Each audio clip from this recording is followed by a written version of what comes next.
Hello everyone, welcome to my channel online ST with Manoj Gupta में आपका स्वागत है। दोस्तों, हम लोग राजनीतिक विज्ञान को पढ़ रहे हैं।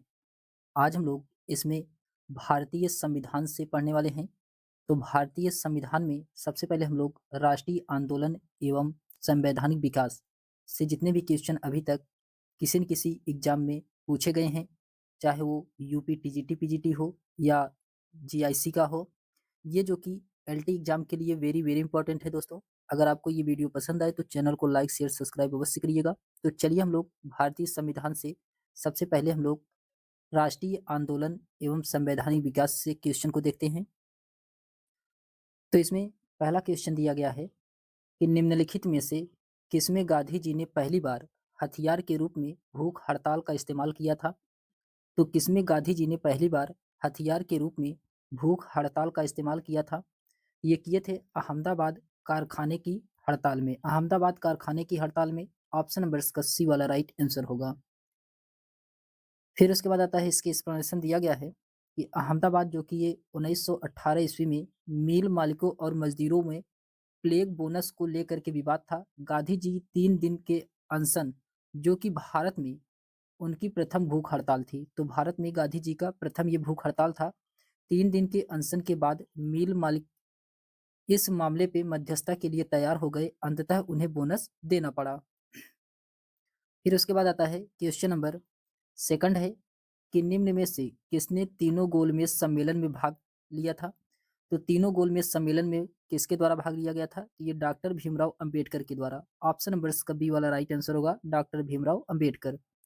इसके एक्सप्लेनेशन दिया गया है कि डॉक्टर भीमराव अंबेडकर तीनों गोलमेज सम्मेलन में भाग लेने वाले भारतीय प्रतिनिधित्व थे।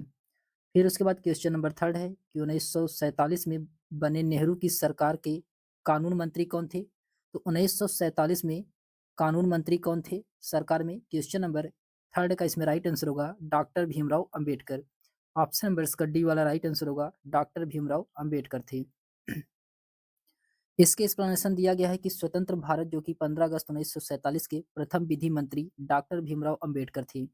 स्वतंत्रता के समय महात्मा गांधी की सलाह पर उन्होंने केंद्रीय विधि मंत्री पद का संभालने का न्योता दिया गया। इस भूमिका में उन्होंने संविधान के प्रारूप समिति के अध्यक्ष के रूप में भी काम किए थे।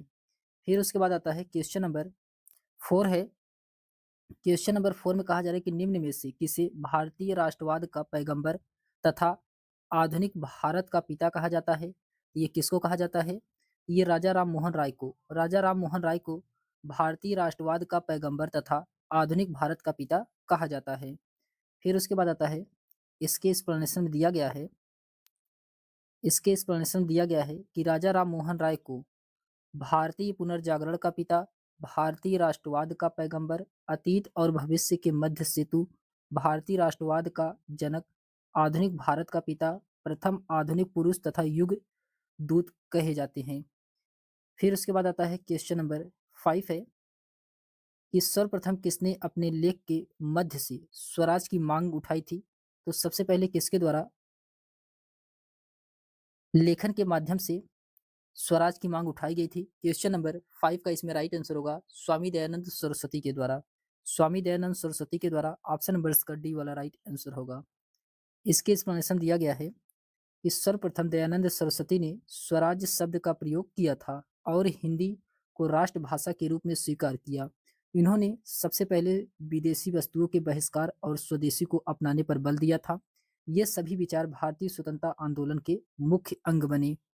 फिर उसके बाद आता है क्वेश्चन नंबर 6 है कि निम्न में से किस आधार पर स्वामी दयानंद सरस्वती ने सर्वोच्चता को निर्धारित करने का विरोध किया था?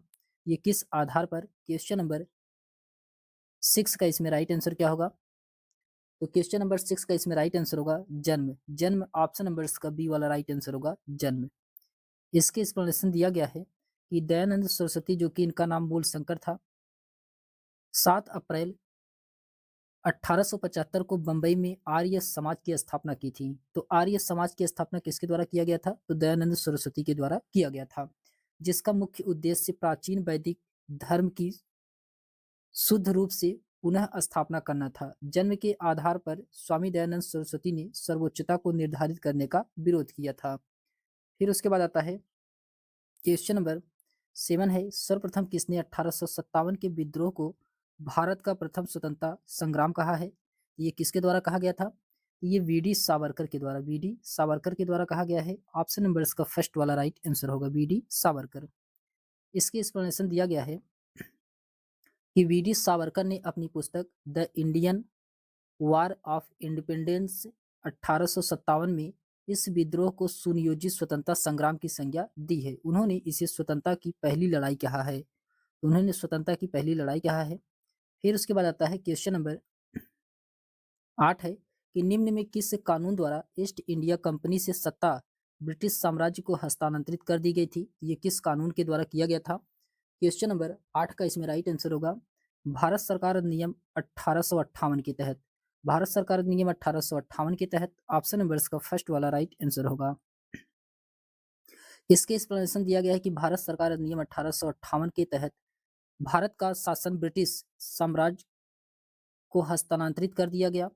गवर्नर जनरल के पदनाम को बदल करके भारत का वायसराय कर दिया गया, जो कि ब्रिटिश ताज का प्रत्यक्ष प्रतिनिधित्व बन गया। लॉर्ड कैनिंग भारत के प्रथम वायसराय बनाए गए थे। फिर उसके बाद आता है क्वेश्चन नंबर 9 है सावरकर जुड़े थे। तो सावरकर ये किससे जुड़े थे? तो ये हिंदू महासभा से जुड़े थे। हिंदू महासभा से जुड़े थे सावरकर। ऑप्शन नंबर इसका सी वाला राइट आंसर होगा। इसके एक्सप्लेनेशन दिया गया है विनायक दामोदर सावरकर, जो कि भारतीय स्वतंत्रता आंदोलन के प्रखर राष्ट्रवादी नेता थे। हिंदू राष्ट्र की राजनीतिक विचारधारा को विकसित करने का बहुत बड़ा श्रेय सावरकर को दिया जाता है। सावरकर जो कि ये हिंदू सभा के अग्रणी नेता माने जाते थे। फिर उसके बाद आता है क्वेश्चन नंबर 10 है कि भारत में प्रतिनिधि सरकार की नींव किस अधिनियम के द्वारा पड़ी थी? तो क्वेश्चन नंबर 10 का इसमें राइट आंसर होगा भारतीय परिषद अधिनियम 1861 के द्वारा। भारतीय परिषद अधिनियम 1861 के द्वारा ऑप्शन नंबर इसका सी वाला राइट आंसर होगा। इसके एक्सप्लेनेशन दिया गया है भारतीय परिषद अधिनियम 1861 ने भारत में प्रतिनिधि संस्थाओं को प्रारंभ किया। इसके तहत कानून बनाने के लिए वायसराय की कार्यकारिणी में न्यूनतम 6 और अधिकतम 12 अतिरिक्त सदस्यों की नियुक्ति का प्रावधान किया गया। इसके द्वारा ही सर्वप्रथम भारतीयों को शासन में सम्मिलित किया गया था। फिर उसके बाद आता है इसमें कुछ अन्य महत्वपूर्ण तथ्य दिए गए हैं, जो कि 1861 के अधिनियम भारतीय संवैधानिक विकास में महत्वपूर्ण स्थान रखता है। इस अधिनियम ने विधि बनाने के कार्य में भारतीयों के सहयोग का प्रारंभ किया। इस अधिनियम ने प्रांतीय विधानसभाओं को विधि बनाने का अधिकार भी दिया, जिससे प्रांतीय स्वायत्तता की नींव पड़ी थी। फिर उसके बाद आता है क्वेश्चन नंबर 11 है। क्वेश्चन नंबर 11 में कहा जा रहा है कि जब वर्नाकुलर प्रेस एक्ट पारित किया गया, तब भारत का गवर्नर जनरल कौन था? तो भारत का गवर्नर जनरल कौन था जब वर्नाकुलर प्रेस एक्ट पारित किया गया था? तो लॉर्ड लिटन थे। लॉर्ड लिटन थे। ऑप्शन नंबर इसका डी वाला राइट आंसर होगा, लॉर्ड लिटन। इसके एक्सप्लेनेशन दिया गया है कि वर्नाकुलर प्रेस एक्ट 1878 में लॉर्ड लिटन, जो कि ये तत्कालीन गवर्नर जनरल था, इसका कार्यकाल 1876 से लेकर के 1880 ईस्वी में था। ये लॉर्ड लिटन के पारित किया गया था वर्नाकुलर प्रेस एक्ट। इस अधिनियम को मुंह बंद करने वाला अधिनियम कहा जाता है। तो वर्नाकुलर प्रेस एक्ट को भी मुंह बंद करने वाला अधिनियम के नाम से जाना जाता है। लॉर्ड रिपन ने 1882 में वर्नाकुलर प्रेस एक्ट अथवा देसी भाषा प्रेस अधिनियम को रद्द कर दिया। तो रद्द किसके द्वारा किया गया था वर्नाकुलर प्रेस एक्ट को? ये लॉर्ड रिपन के द्वारा। और चालू किसके द्वारा किया गया था? तो लॉर्ड लिटन के द्वारा। और भारतीय भाषाओं के समाचार पत्रों को अंग्रेजी भाषा के समाचार पत्रों के ही समान स्वतंत्रता दे दी गई। फिर उसके बाद आता है क्वेश्चन नंबर 12 है कि किस काल भारतीय राष्ट्रवाद की बीजा अंकुरण काल कहा जाता है? तो बीजा अंकुरण काल ये किस काल को कहा जाता है? क्वेश्चन नंबर 12 का इसमें राइट आंसर होगा ये लॉर्ड लिटन के द्वारा कहा गया है। लॉर्ड लिटन के द्वारा ऑप्शन नंबर इसका सी वाला राइट आंसर होगा। इसके एक्सप्लेनेशन दिया गया है कि लॉर्ड लिटन ने, जो कि 1876 से 80 तक था, इसकी दमनकारी नीतियों ने भारतीयों को राष्ट्रीयकरण के लिए एकजुट होने के लिए प्रोत्साहित किया। आईसीएस के लिए लिटन ने भारतीयों के लिए न्यूनतम आयु सीमा 21 वर्ष से घटा करके 19 वर्ष कर दिया, जो कि भारतीयों की मांग के विपरीत थी। 1878 ईस्वी के वर्नाकुलर प्रेस एक्ट और 1878 ईस्वी के शस्त्र अधिनियम ने भारतीयों के दमन को प्रभावित किया। इन सभी कृत्यों ने भारतीयों को अंग्रेजी शासन के खिलाफ एकजुट किया। इसीलिए लिटन के कार्यकाल को भारतीय राष्ट्रवाद का बीजा अंकुरण काल के रूप में वर्णित किया गया है। फिर उसके बाद क्वेश्चन नंबर 13 है कि भारत के गवर्नर जनरल के पद की व्यवस्था का प्रावधान सर्वप्रथम किस एक्ट के द्वारा किया गया था? तो क्वेश्चन नंबर 13 का इसमें राइट आंसर होगा चार्टर एक्ट 1833 के द्वारा। चार्टर एक्ट 1833 के द्वारा किया गया था। ऑप्शन नंबर इसका बी वाला राइट आंसर होगा। आप देख सकते हैं ये यूपी पीजीटी 2021 का क्वेश्चन है। इसके एक्सप्लेनेशन दिया गया है कि रेगुलेटिंग एक्ट 1773 के द्वारा बंगाल के गवर्नर को 3 प्रेसिडेंसियों यानी कि कलकत्ता, बम्बई एवं मद्रास का गवर्नर जनरल बनाया गया तथा चार्टर एक्ट 1833 के द्वारा गवर्नर जनरल को पूरे भारत का गवर्नर जनरल बनाया गया। भारत के प्रथम गवर्नर जनरल विलियम बेंटिंक को बनाया गया था। तो भारत का प्रथम गवर्नर जनरल कौन था? तो विलियम बेंटिंक था। फिर उसके बाद आता है क्वेश्चन नंबर 14 है कि सूची फर्स्ट को सूची सेकंड से सुमेलित कराना है क्वेश्चन नंबर 14 में। तो इसमें दिया गया है सूची फर्स्ट और सूची सेकंड में। सूची फर्स्ट में महत्वपूर्ण नारे दिए गए हैं और सूची सेकंड में नेता दिया गया है। तो वेदों की ओर लौटो का नारा किसने दिया था? तो वेदों की ओर लौटो का नारा स्वामी दयानंद सरस्वती के द्वारा दिया गया था, दूसरा सही है। दिल्ली चलो का नारा ये सुभाष चंद्र बोस के द्वारा दिया गया था, पहला सही है। करो या मरो का नारा महात्मा गांधी के द्वारा दिया गया था, चौथा सही है। और इनकलाब जिंदाबाद का नारा भगत सिंह के द्वारा दिया गया था, तीसरा सही है। तो इसका राइट आंसर क्या होगा? तो ए का इसमें दूसरा सही है, बी का पहला है, सी का चौथा और डी का इसमें तीसरा वाला सही है। तो ऑप्शन नंबर इसका डी का तीसरा वाला ऑप्शन नंबर इसका बी वाले में है, इसलिए ऑप्शन नंबर इसका बी वाला राइट आंसर होगा।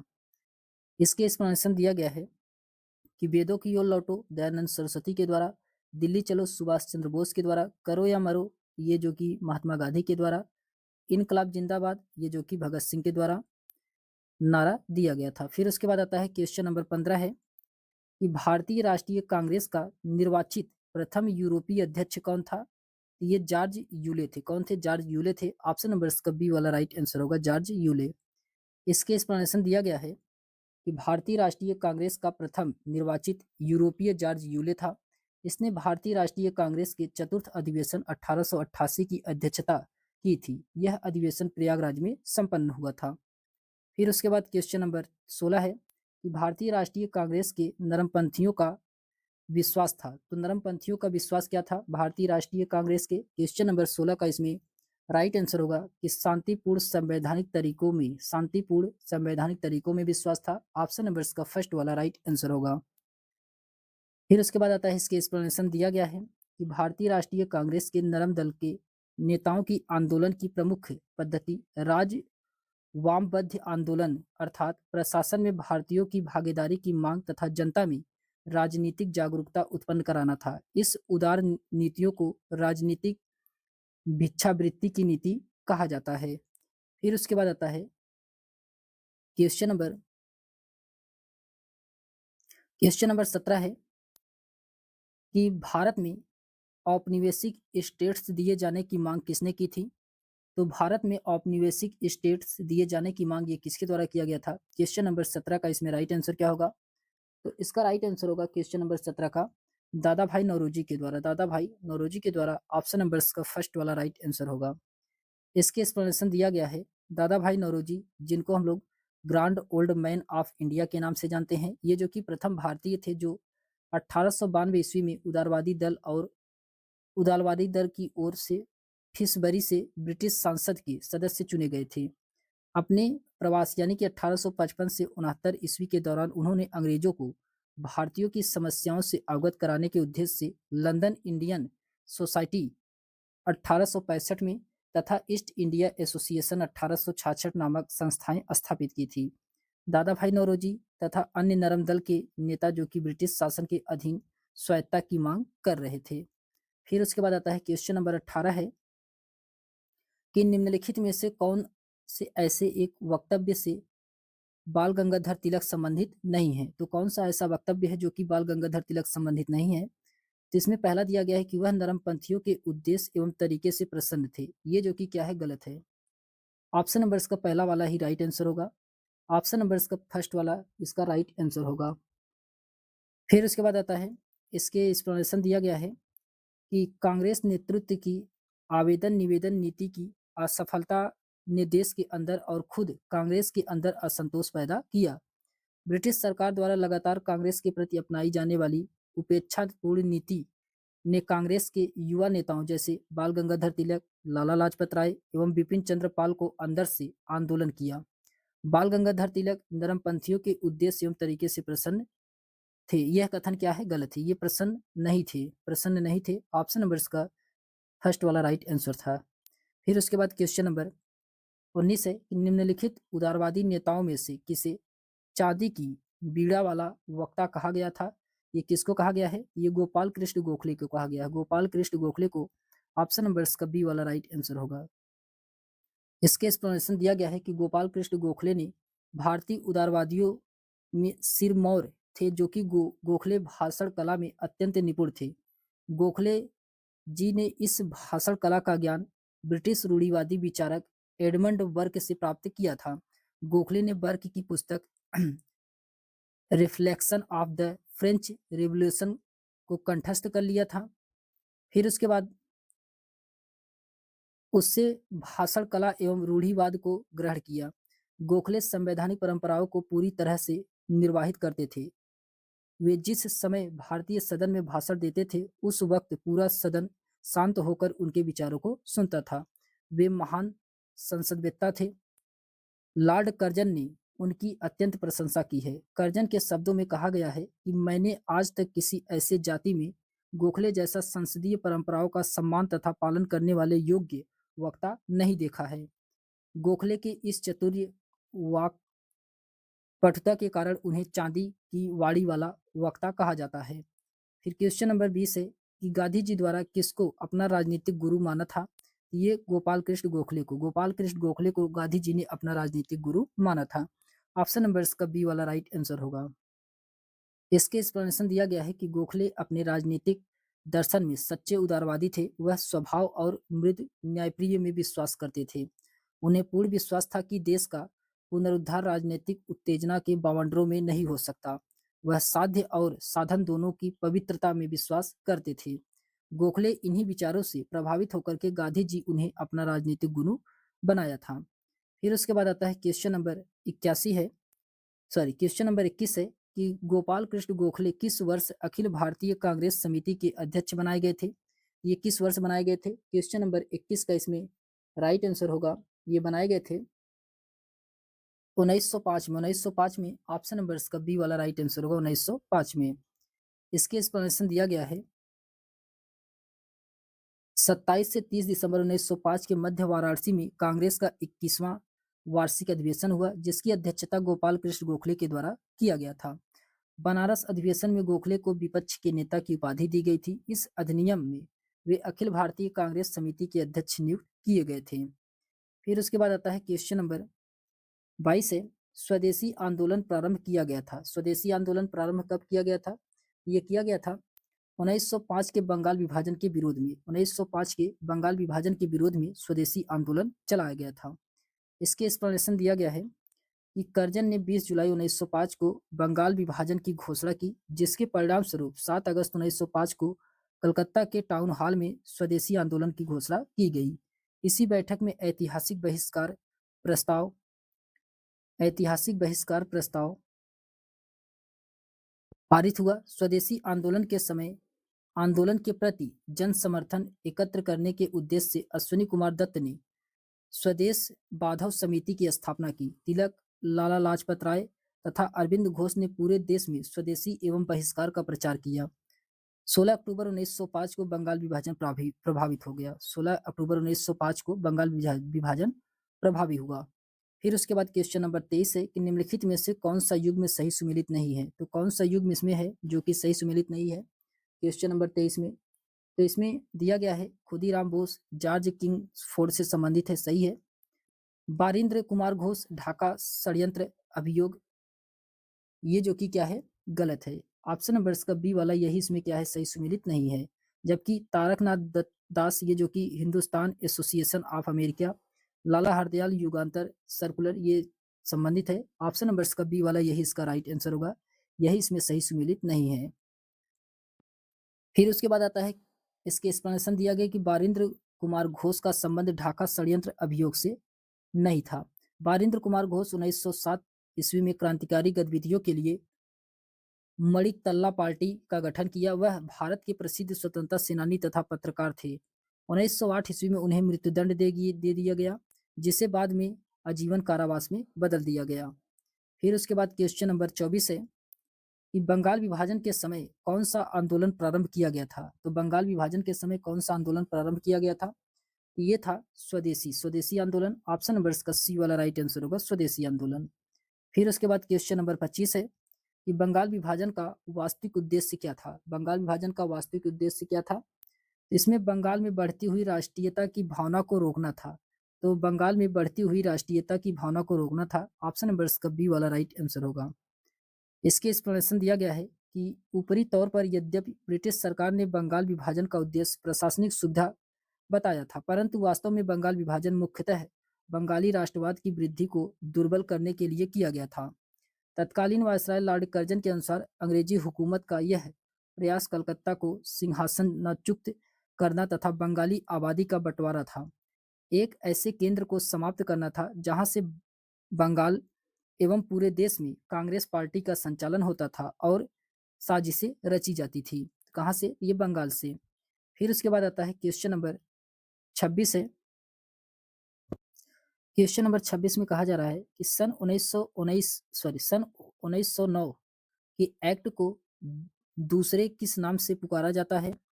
तो सन 1909 के एक्ट को दूसरे किस नाम से पुकारा जाता है? क्वेश्चन नंबर 26 का इसमें राइट आंसर क्या होगा? तो इसको पुकारा जाता है मार्ले मिंटो सुधार। मार्ले मिंटो सुधार के नाम से जाना जाता है 1909 के एक्ट को। इसकी एक्सप्लेनेशन दिया गया है कि नवंबर 1906 में लॉर्ड कर्जन के स्थान पर लॉर्ड मिंटो को भारत का वायसराय नियुक्त किया गया और जॉन मार्ले को भारत राज्य सचिव नियुक्त किया गया। भारतीय परिषद अधिनियम 1909 के तहत भारत के वायसराय लॉर्ड मिंटो भारत के सेक्रेटरी जॉन मार्ले के विचारों से सहमत थे। इनके द्वारा किए गए सुधारों को इसलिए मार्ले मिंटो सुधार के नाम से जाना जाता है। फिर उसके बाद इसमें कुछ अन्य महत्वपूर्ण तथ्य में दिए गए हैं कि मार्ले उदारवादी विचारकों के व्यक्ति थे और भारतीय प्रशासन में सुधारों के समर्थक थे। मार्ले मिंटो सुधार तमाम खासियतों के बावजूद भारतीयों की आकांक्षाओं पर खरा नहीं उतरा, क्योंकि भारतीयों की मांग थी कि एक उत्तरदायित्वपूर्ण सरकार की स्थापना, जो कि पूर्ण नहीं हो सकी। फिर उसके बाद आता है कि मार्ले मिंटो सुधार एक बहुत बड़ी कमी थी कि मुसलमानों को अलग से प्रतिनिधित्व देना था। तो ये जो कि बहुत बड़ी कमी थी कि मुसलमानों को अलग से प्रतिनिधित्व देना। क्वेश्चन नंबर 27 है कि बंगाल विभाजन कब रद्द किया गया? बंगाल विभाजन कब रद्द किया गया था? तो 1911 में बंगाल विभाजन को रद्द किया गया था। ऑप्शन नंबर इसका सी वाला राइट आंसर होगा। इसके एक्सप्लेनेशन दिया गया है कि दिसंबर 1911 में ब्रिटिश सम्राट जॉर्ज पंचम और महारानी मैरी के भारत आगमन पर उनके स्वागत हेतु दिल्ली में एक दरबार का आयोजन किया गया था। दिल्ली दरबार में ही 12 दिसंबर 1911 को सम्राट ने बंगाल विभाजन को रद्द घोषित किया। साथ ही कलकत्ता की जगह दिल्ली को भारत की नई राजधानी बनाए जाने की घोषणा की। घोषणा के अनुरूप बंगाल को एक नए प्रांत के रूप में पुनर्गठित किया गया। उड़ीसा तथा बिहार को इससे अलग कर दिया गया।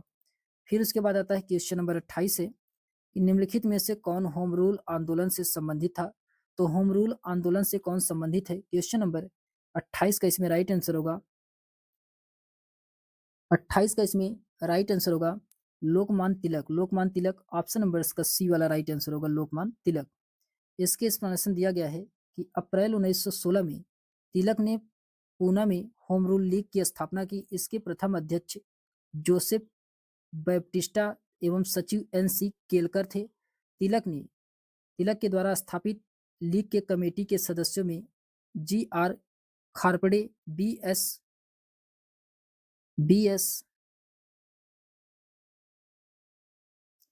मुंजे एवं आर.पी.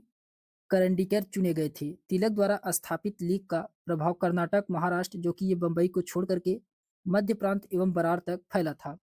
एनी बेसेंट ने सितंबर 1916 में तिलक के 5 महीने बाद मद्रास में होम रूल लीग की स्थापना की थी। फिर उसके बाद आता है क्वेश्चन नंबर 29 है कि होम रूल आंदोलन का मुख्य उद्देश्य क्या था? तो होम रूल आंदोलन का मुख्य उद्देश्य क्या था? क्वेश्चन नंबर 29 का इसमें राइट आंसर होगा भारत के लिए स्वशासन। भारत के लिए स्वशासन था। ऑप्शन नंबर इसका बी वाला राइट आंसर होगा। इसके एक्सप्लेनेशन दिया गया है कि भारत में होम रूल आंदोलन का मुख्य उद्देश्य स्वशासन की स्थापना था। तिलक ने अप्रैल 1916 में तथा एनी बेसेंट ने सितंबर 1916 में होम रूल लीग का गठन किया था। बाद में तिलक ने क्षेत्रीय भाषा में शिक्षा तथा भाषाई राज्यों की मांग को भी स्वराज की मांग से जोड़ दिया। फिर उसके बाद आता है क्वेश्चन नंबर 30 है कि भारतीय राष्ट्रीय कांग्रेस की प्रथम महिला अध्यक्ष कौन थी? तो भारतीय राष्ट्रीय कांग्रेस की प्रथम महिला अध्यक्ष श्रीमती एनी बेसेंट थी। कौन? श्रीमती एनी बेसेंट थी। ऑप्शन नंबर इसका बी वाला राइट आंसर होगा। इसके एक्सप्लेनेशन दिया गया है। श्रीमती एनी बेसेंट आंग्ल आयरलैंड से थी। वे 1917 से 1933 तक के थियोसॉफिकल सोसाइटी की प्रधान रही। 1916 में होम रूल लीग का गठन किया गया। वर्ष 1917 में भारतीय राष्ट्रीय कांग्रेस की पहली महिला अध्यक्ष बनी। 1925 में कानपुर में हुए भारतीय राष्ट्रीय कांग्रेस के 40वें अधिवेशन में सरोजिनी नायडू कांग्रेस के प्रथम भारतीय महिला अध्यक्ष बनाई गई थी। अगर आपसे पूछा जाए प्रथम भारतीय महिला अध्यक्ष कौन थी कांग्रेस के, तो ये सरोजिनी नायडू थी। फिर उसके बाद आता है क्वेश्चन नंबर 31 है कि भारतीय राष्ट्रीय कांग्रेस के प्रथम अधिवेशन की अध्यक्षता किसने की थी? तो प्रथम अधिवेशन की अध्यक्षता ये किसके द्वारा किया गया था? डब्ल्यू.सी. बनर्जी, व्योमेश चंद्र बनर्जी के द्वारा किया गया था। ऑप्शन नंबर इसका बी वाला राइट आंसर होगा। फिर उसके बाद आता है, इसके एक्सप्लेनेशन दिया गया है कि भारतीय राष्ट्रीय कांग्रेस का प्रथम अधिवेशन दिसंबर 1985 में मुंबई में, ये 1885 होगा, यहाँ पे गलत है, 1885 में मुंबई में गोकुल दास तेजपाल संस्कृत कॉलेज के भवन में डब्ल्यू.सी. बनर्जी की अध्यक्षता में हुआ था, जो कि इसमें कुल 72 प्रतिनिधियों ने भाग लिया था। कांग्रेस की स्थापना एक अवकाश प्राप्त अंग्रेज अधिकारी एओ होम के द्वारा 1885 ईस्वी में किया गया था। यहाँ पे 1985 लिखा गया है, जो कि गलत है, 1885 होगा। फिर उसके बाद आता है क्वेश्चन नंबर 32 है। क्वेश्चन नंबर 32 में कहा जा रहा है कि भारत में महात्मा गांधी को जन आंदोलन का प्रथम अनुभव हुआ। तो जन आंदोलन का प्रथम अनुभव कब हुआ था? ये चंपारण आंदोलन में। चंपारण आंदोलन में ऑप्शन नंबर इसका फर्स्ट वाला राइट आंसर होगा, चंपारण आंदोलन। इसके एक्सप्लेनेशन दिया गया है कि महात्मा गांधी ने भारत में सत्याग्रह आंदोलन की शुरुआत बिहार के चंपारण से की थी। चंपारण में किसानों को 1 बीघा जमीन यानी कि 3/20वें भाग 3 कट्ठा पर नील की खेती हेतु अंग्रेजों द्वारा बाध्य किया जाता था। इसे 3 कठिया पद्धति कहा जाता था। फिर उसके बाद क्वेश्चन नंबर 33 है कि निम्नलिखित में से किस एक अधिनियम में सिख, यूरोपियन और भारतीय क्रिश्चियनों के लिए सांप्रदायिक निर्वाचन शामिल है? ये किस में शामिल है? क्वेश्चन नंबर 33 का इसमें राइट आंसर होगा 1919 का भारत शासन अधिनियम के द्वारा। 1919 के भारत शासन अधिनियम के द्वारा। ऑप्शन नंबर इसका सी वाला राइट आंसर होगा। इसके एक्सप्लेनेशन दिया गया है कि भारत में सर्वप्रथम 1919 के मार्लियामेंटो सुधार अधिनियम के द्वारा फूट डालो और राज करो की नीति के तहत मुसलमानों के लिए पृथक सांप्रदायिक निर्वाचन का प्रावधान किया गया था। 1919 के भारत शासन अधिनियम मॉन्टेगू चेम्सफोर्ड सुधार के द्वारा सिख, यूरोपियन और भारतीय क्रिश्चियनों को भी सांप्रदायिक निर्वाचन में शामिल कर लिया गया और 1935 भारत शासन अधिनियम के तहत सांप्रदायिक निर्वाचन का और विस्तार करते हुए उसमें दलितों, महिलाओं और मजदूरों को भी शामिल किया गया। फिर उसके बाद क्वेश्चन नंबर 34 है कि भारत में पहली बार सांप्रदायिक निर्वाचन प्रणाली कब आरंभ हुआ? क्वेश्चन नंबर 34 का इसमें राइट आंसर होगा कि 1909 में। 1909 में ऑप्शन नंबर इसका सी वाला राइट आंसर होगा। फिर उसके बाद आता है क्वेश्चन नंबर 35 है कि द्वैध शासन प्रणाली राज्यों में लागू की गई थी, तो किस अधिनियम के द्वारा लागू किया गया था द्वैध शासन प्रणाली? तो ये 1919 के द्वारा, 1919 के द्वारा लागू किया गया था। ऑप्शन नंबर इसका बी वाला राइट आंसर होगा, 1919 के द्वारा। फिर उसके बाद आता है क्वेश्चन नंबर, अच्छा इसके एक्सप्लेनेशन दिया गया है कि मॉन्टेगू चेम्सफोर्ड सुधार जो कि ब्रिटिश सरकार द्वारा भारत में संवैधानिक सुधार से संबंधित है। भारत में प्रांतों में द्वैध शासन का प्रारंभ मॉन्टफोर्ड यानी कि मॉन्टेगू चेम्सफोर्ड सुधार 1919 से प्रारंभ किया गया, जिससे भारत सरकार अधिनियम 1919 भी कहा जाता है। इस अधिनियम में पहली बार उत्तरदायी शासन शब्दों का स्पष्ट प्रयोग किया गया था। इस अधिनियम के तहत प्रांतों में विषयों को आरक्षित एवं हस्तांतरित 2 भागों में बांटा गया था। इसमें हस्तांतरित विषयों का प्रशासन विधायिका के चयनित सदस्यों को सौंपा गया, जबकि आरक्षित विषयों का गवर्नर जनरल कार्यकारी के पास ही रहे। यह दोहरी शासन प्रणाली 1921 से 1937 तक 9 प्रांतों में चलती रही। केवल बंगाल में 1924 से 1927 और मध्य प्रांत में 1924 से 1926 तक निलंबित रही। फिर उसके बाद आता है क्वेश्चन नंबर 36 है कि भारत में द्वैध शासन व्यवस्था का आरंभ इस अधिनियम के अंतर्गत हुआ है। क्वेश्चन नंबर 36 का इसमें राइट आंसर क्या होगा? तो इसका राइट आंसर होगा 1919 के अधिनियम के तहत। 1919 के अधिनियम के तहत ऑप्शन नंबर इसका बी वाला राइट आंसर होगा। फिर उसके बाद आता है क्वेश्चन नंबर 37 है कि दिए गए निम्न भारतीय नियमों में से किस अधिनियम के द्वारा भारतीय प्रांतों में द्वैध शासन की स्थापना की गई थी? तो भारतीय प्रांतों में द्वैध शासन की स्थापना 1919 का भारत शासन अधिनियम के द्वारा किया गया था। ऑप्शन नंबर इसका बी वाला राइट आंसर होगा। क्वेश्चन नंबर 38 है कि भारत सरकार अधिनियम 1919 निम्न में से किस पर आधारित है? ये किस पर आधारित था? ये मॉन्टेग्यू चेम्सफोर्ड रिपोर्ट पर आधारित है। मॉन्टेग्यू चेम्सफोर्ड रिपोर्ट पर आधारित है। ऑप्शन नंबर इसका बी वाला राइट आंसर होगा। फिर उसके बाद आता है क्वेश्चन नंबर 39 से रोलेक्ट एक्ट किस वर्ष में पारित किया गया था? तो रोलेक्ट एक्ट ये 1919 में पारित किया गया था। 1919 में पारित किया गया था। ऑप्शन नंबर इसका बी वाला राइट आंसर होगा 1919 में। फिर उसके बाद आता है कि भारत में बढ़ रही क्रांतिकारी गतिविधियों को रोकने के लिए सरकार ने 1917 में न्यायाधीश सिडनी रोलेक्ट की अध्यक्षता में एक समिति का गठन किया है। इस समिति के सुझाव पर 17 मार्च 1919 को रोलेक्ट एक्ट नामक एक कानून बनाया गया। इस कानून के द्वारा अंग्रेजी सरकार किसी को बिना मुकदमा चलाए अनिश्चित काल के लिए जेल में रख सकती थी। इसी कारण इसे बिना वकील, बिना अपील, बिना दलील का कानून कहा गया है। यह व्यक्तिगत स्वतंत्रता पर कुठाराघात था। भारतीय जनता ने काला कानून कह करके इसकी आलोचना की है। गांधी जी इसके विरोध में सत्याग्रह सभा की स्थापना की और 6 अप्रैल 1919 को देश भर में हड़ताल का आह्वान किया था। फिर उसके बाद आता है क्वेश्चन नंबर 40 है कि भारत में किस वर्ष से राष्ट्रीय आंदोलन ने जन संगठित आंदोलन का रूप ले लिया? तो क्वेश्चन नंबर 40 का इसमें राइट आंसर होगा 1919 में। 1919 में ऑप्शन नंबर इसका डी वाला राइट आंसर होगा। इसके एक्सप्लेनेशन दिया गया है कि रोलेक्ट एक्ट मार्च 1919 में लागू किया गया था, जिसके विरुद्ध गांधी जी ने 6 अप्रैल 1919 को देशव्यापी हड़ताल का आयोजन करवाया था। गांधी जी ने रोलेक्ट एक्ट के लिए 3 राजनीतिक मंचों का उपयोग किया था: होम रूल लीग, खिलाफत एवं सत्याग्रह सभा का। अतः राष्ट्रीय आंदोलन में जन संगठित आंदोलन का रूप 1919 में रोलेक्ट एक्ट के खिलाफ ही दिखता है। फिर उसके बाद आता है क्वेश्चन नंबर 41 है कि निम्नलिखित में से कौन सा युग्म सही सुमेलित नहीं है? तो आपको बताना है इसमें से कौन सा सही सुमेलित नहीं है। तो मोतीलाल नेहरू नेहरू रिपोर्ट जो कि सही है। एम ए जिन्ना खिलाफत आंदोलन से संबंधित है, ये गलत है। एम के गांधी चंपारण आंदोलन से, ये भी सही है। सुभाष चंद्र बोस फॉरवर्ड ब्लॉक की स्थापना किए थे, ये भी सही है। तो ऑप्शन नंबर इसका बी वाला यही इसमें क्या है, सही सुमेलित नहीं है।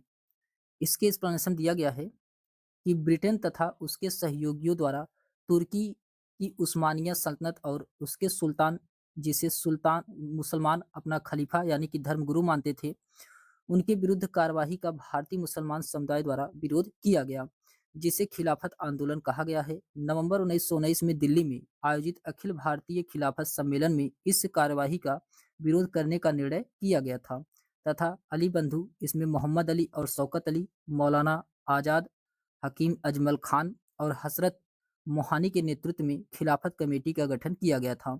मोहम्मद अली जिन्ना इस आंदोलन से संबंधित नहीं थे। फिर उसके बाद आता है क्वेश्चन नंबर 42 है। क्वेश्चन नंबर 42 में कहा जा रहा है कि खिलाफत आंदोलन का प्रारंभिक उद्देश्य क्या था? खिलाफत आंदोलन का प्रारंभिक उद्देश्य क्या था? तो तुर्की के खलीफा को समर्थन प्रदान करना, ये जो कि प्राथमिक उद्देश्य माना जाता था। ऑप्शन नंबर इसका फर्स्ट वाला राइट आंसर होगा। इसके एक्सप्लेनेशन दिया गया है कि खिलाफत आंदोलन के साथ राष्ट्रवादी आंदोलन में एक नई धारा जुड़ गई। शिक्षित मुसलमानों की युवा पीढ़ी परंपरागत ईश्वर भक्तों और धर्माचार्यों का एक वर्ग लगातार ज्यादा उग्र और राष्ट्रवादी हो रहा था। हिंदुओं और मुसलमानों द्वारा मिलकर राजनीतिक लड़ाई लड़ने की पृष्ठभूमि लखनऊ समझौते ने पहले से ही तैयार कर दी। रोलेक्ट एक्ट के विरुद्ध हुए राष्ट्रवादी आंदोलन ने सभी भारतीयों को समान रूप से प्रभावित किया। इस परिणाम स्वरूप राजनीतिक दलों ने हिंदू एवं मुसलमान एक साथ हो गए। राजनीतिक रूप से सजग मुसलमान ब्रिटेन तथा उसके मित्र राष्ट्रों द्वारा तुर्की साम्राज्य के प्रति किए गए व्यवहार से क्षुब्ध थे। तुर्की के सुल्तान को कुछ मुस्लिम खलीफा स्वीकार करते थे। इसे मुसलमानों ने तुर्की के सुल्तान को अपमानित किए जाने का विरोध किया। इसी संदर्भ में अली बंधु, मौलाना आजाद, हकीम अजमल खान तथा हसरत मोहानी के नेतृत्व में एक खिलाफत कमेटी बनाई गई थी। इसके साथ ही पूरे देश में आंदोलन शुरू हो गया। इस आंदोलन को खिलाफत आंदोलन कहा गया है। इस प्रकार खिलाफत आंदोलन का प्राथमिक उद्देश्य की तुर्की सुल्तान अथवा खलीफा को समर्थन प्रदान करना था। फिर उसके बाद आता है क्वेश्चन नंबर 43 है। इसमें कहा जा रहा है कि निम्नलिखित में से कौन सुमेलित नहीं है। तो ये रिपीटेड क्वेश्चन है। मोतीलाल नेहरू जो कि नेहरू रिपोर्ट से संबंधित है, सही है। जिन्ना खिलाफत आंदोलन से संबंधित, ये जो कि गलत है। गांधी जी चंपारण आंदोलन से संबंधित है, सही है। सुभाष चंद्र बोस फॉरवर्ड ब्लॉक की स्थापना किए थे, ये भी सही है। तो ऑप्शन नंबर इसका बी वाला यही इसका राइट आंसर होगा, यही इसमें सही सुमेलित नहीं है। इसके एक्सप्लेनेशन दिया गया है कि मोहम्मद अली जिन्ना जो कि जब वे राष्ट्रवादी थे तो खिलाफत आंदोलन को देश की स्वतंत्रता के आंदोलन से जोड़ने के विरोधी थे। उन्होंने गांधी जी को राजनीति में धर्म को न लाने की सलाह दी थी। उन्होंने खिलाफत आंदोलन में गांधी जी की भागीदारी के विरुद्ध गांधी जी को सावधान किया कि वे मुस्लिम धार्मिक नेताओं एवं उनके अनुयायियों को कट्टरपन को प्रोत्साहित न करें। जबकि अन्य इसमें दिए गए हैं मोतीलाल नेहरू जो कि नेहरू रिपोर्ट से संबंधित थे, ये 1928 में आया था। चंपारण सत्याग्रह ये 1917 में गांधी जी से संबंधित है। सुभाष चंद्र बोस फॉरवर्ड ब्लॉक की स्थापना 1939 में किए थे। फिर उसके बाद आता है क्वेश्चन नंबर 44 है। क्वेश्चन नंबर 44 में कहा जा रहा है कि 1919 के जलियांवाला बाग की जांच के लिए जो समिति की गठन की गई थी वह जानी जाती है, तो वह हंटर समिति के नाम से जानी जाती है। हंटर समिति, ऑप्शन नंबर इसका सी वाला राइट आंसर होगा, हंटर समिति। इसके एक्सप्लेनेशन दिया गया है कि जलियांवाला बाग हत्याकांड 13 अप्रैल 1919 ईस्वी की जांच हेतु ब्रिटिश सरकार ने हंटर कमीशन का गठन किया था। कमीशन ने मार्च 1920 में अपनी रिपोर्ट प्रस्तुत की, जिसमें इस दुर्घटना के लिए सरकार को दोषी नहीं बताया गया। फिर उसके बाद आता है क्वेश्चन नंबर 45 है कि असहयोग आंदोलन की निम्नलिखित प्रमुख विशेषताएं कौन सी थी। तो असहयोग आंदोलन की इसमें कौन कौन सी विशेषताएं थी। तो इसमें नामित पदों से त्यागपत्र देना जो कि सही है। विधायिका का बहिष्कार करना, तो ये भी इसमें सही है। न्यायालयों का बहिष्कार करना, ये भी इसमें सही है। सरकार के बकाया करों का भुगतान, ये इसमें क्या है, गलत है। तो इसमें पहला, दूसरा, तीसरा सही है, जबकि इसमें चौथा वाला क्या है, गलत है। इसका राइट आंसर होगा ऑप्शन नंबर इसका बी वाला राइट आंसर होगा। पहला, दूसरा, तीसरा इसमें क्या था, सही था। इसके एक्सप्लेनेशन दिया गया है कि असहयोग आंदोलन 1 अगस्त 1920 को प्रारंभ हुआ, किंतु 4 फरवरी 1922 को हुए चौरी चौरा कांड के कारण महात्मा गांधी ने इसे वापस ले लिया। असहयोग आंदोलन का लक्ष्य 1 वर्ष के ही भीतर स्वराज की प्राप्ति करना था। इसके साथ ही सरकारी उपाधि, स्कूल, न्यायालयों, विदेशी सामानों, विधायिका का पूर्ण बहिष्कार की योजना की गई थी। फिर उसके बाद आता है क्वेश्चन नंबर 46 है कि असहयोग आंदोलन के एजेंडा में निम्नलिखित कार्यक्रमों में से क्या शामिल नहीं था। इसमें क्या शामिल नहीं था। क्वेश्चन नंबर 46 का इसमें राइट आंसर क्या होगा। तो विदेशी वस्तुओं का बहिष्कार करना, ये जो कि शामिल था। अदालतों का बहिष्कार करना, ये भी शामिल था। कानूनों की अवमानना करना, ये जो कि इसमें नहीं शामिल था। 1919 के अधिनियम के अंतर्गत चुनाव का बहिष्कार करना, ये भी इसमें शामिल था। तो ऑप्शन नंबर का सी वाला राइट आंसर होगा, यही इसमें असहयोग आंदोलन में शामिल नहीं था, कानूनों की अवमानना करना। इसके एक्सप्लेनेशन दिया गया है कि असहयोग आंदोलन की कार्य सूची में सरकारी उपाधि, स्कूल, न्यायालयों तथा विदेशी सामानों को पूर्णतः बहिष्कार की योजना थी। इसके अतिरिक्त 1919 के भारत शासन अधिनियम द्वारा स्थापित केंद्रीय तथा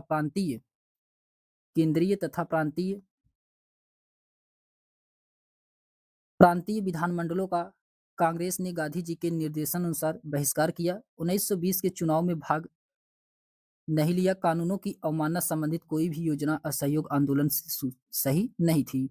फिर उसके बाद क्वेश्चन नंबर 47 है कि फरवरी 1922 में असहयोग आंदोलन के अचानक स्थगित किए जाने पर निम्नलिखित में से किसने यह टिप्पणी की है कि जब जन उत्साह अपनी चरम सीमा पर पहुंच रहा था, उस समय वापसी का आदेश देना एक राष्ट्रीय आपदा से कुछ भी कम नहीं था।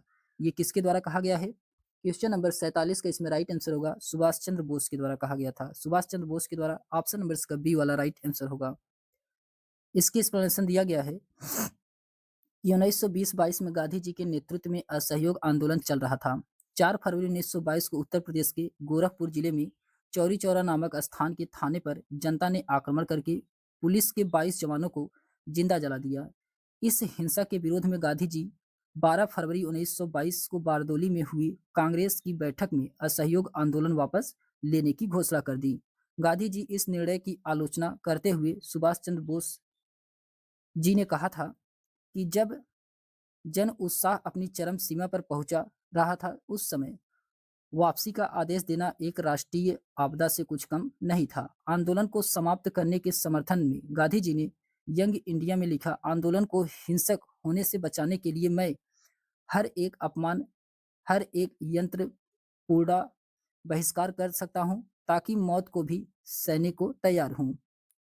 फिर उसके बाद आता है क्वेश्चन नंबर 48 है कि महात्मा गांधी द्वारा असहयोग आंदोलन को अंततः वापस लिया गया था। तो ये चौरी चौरा में हिंसक वारदात होने के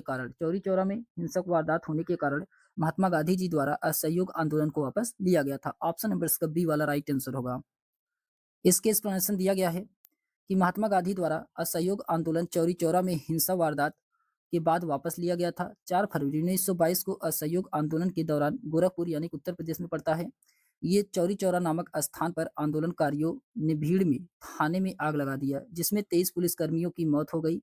4 फरवरी 1921 को चौरी चौरा कांड के 100 वर्ष पूरा हो जाने के उपलक्ष्य में उत्तर प्रदेश सरकार द्वारा शताब्दी समारोह का आयोजन किया गया था।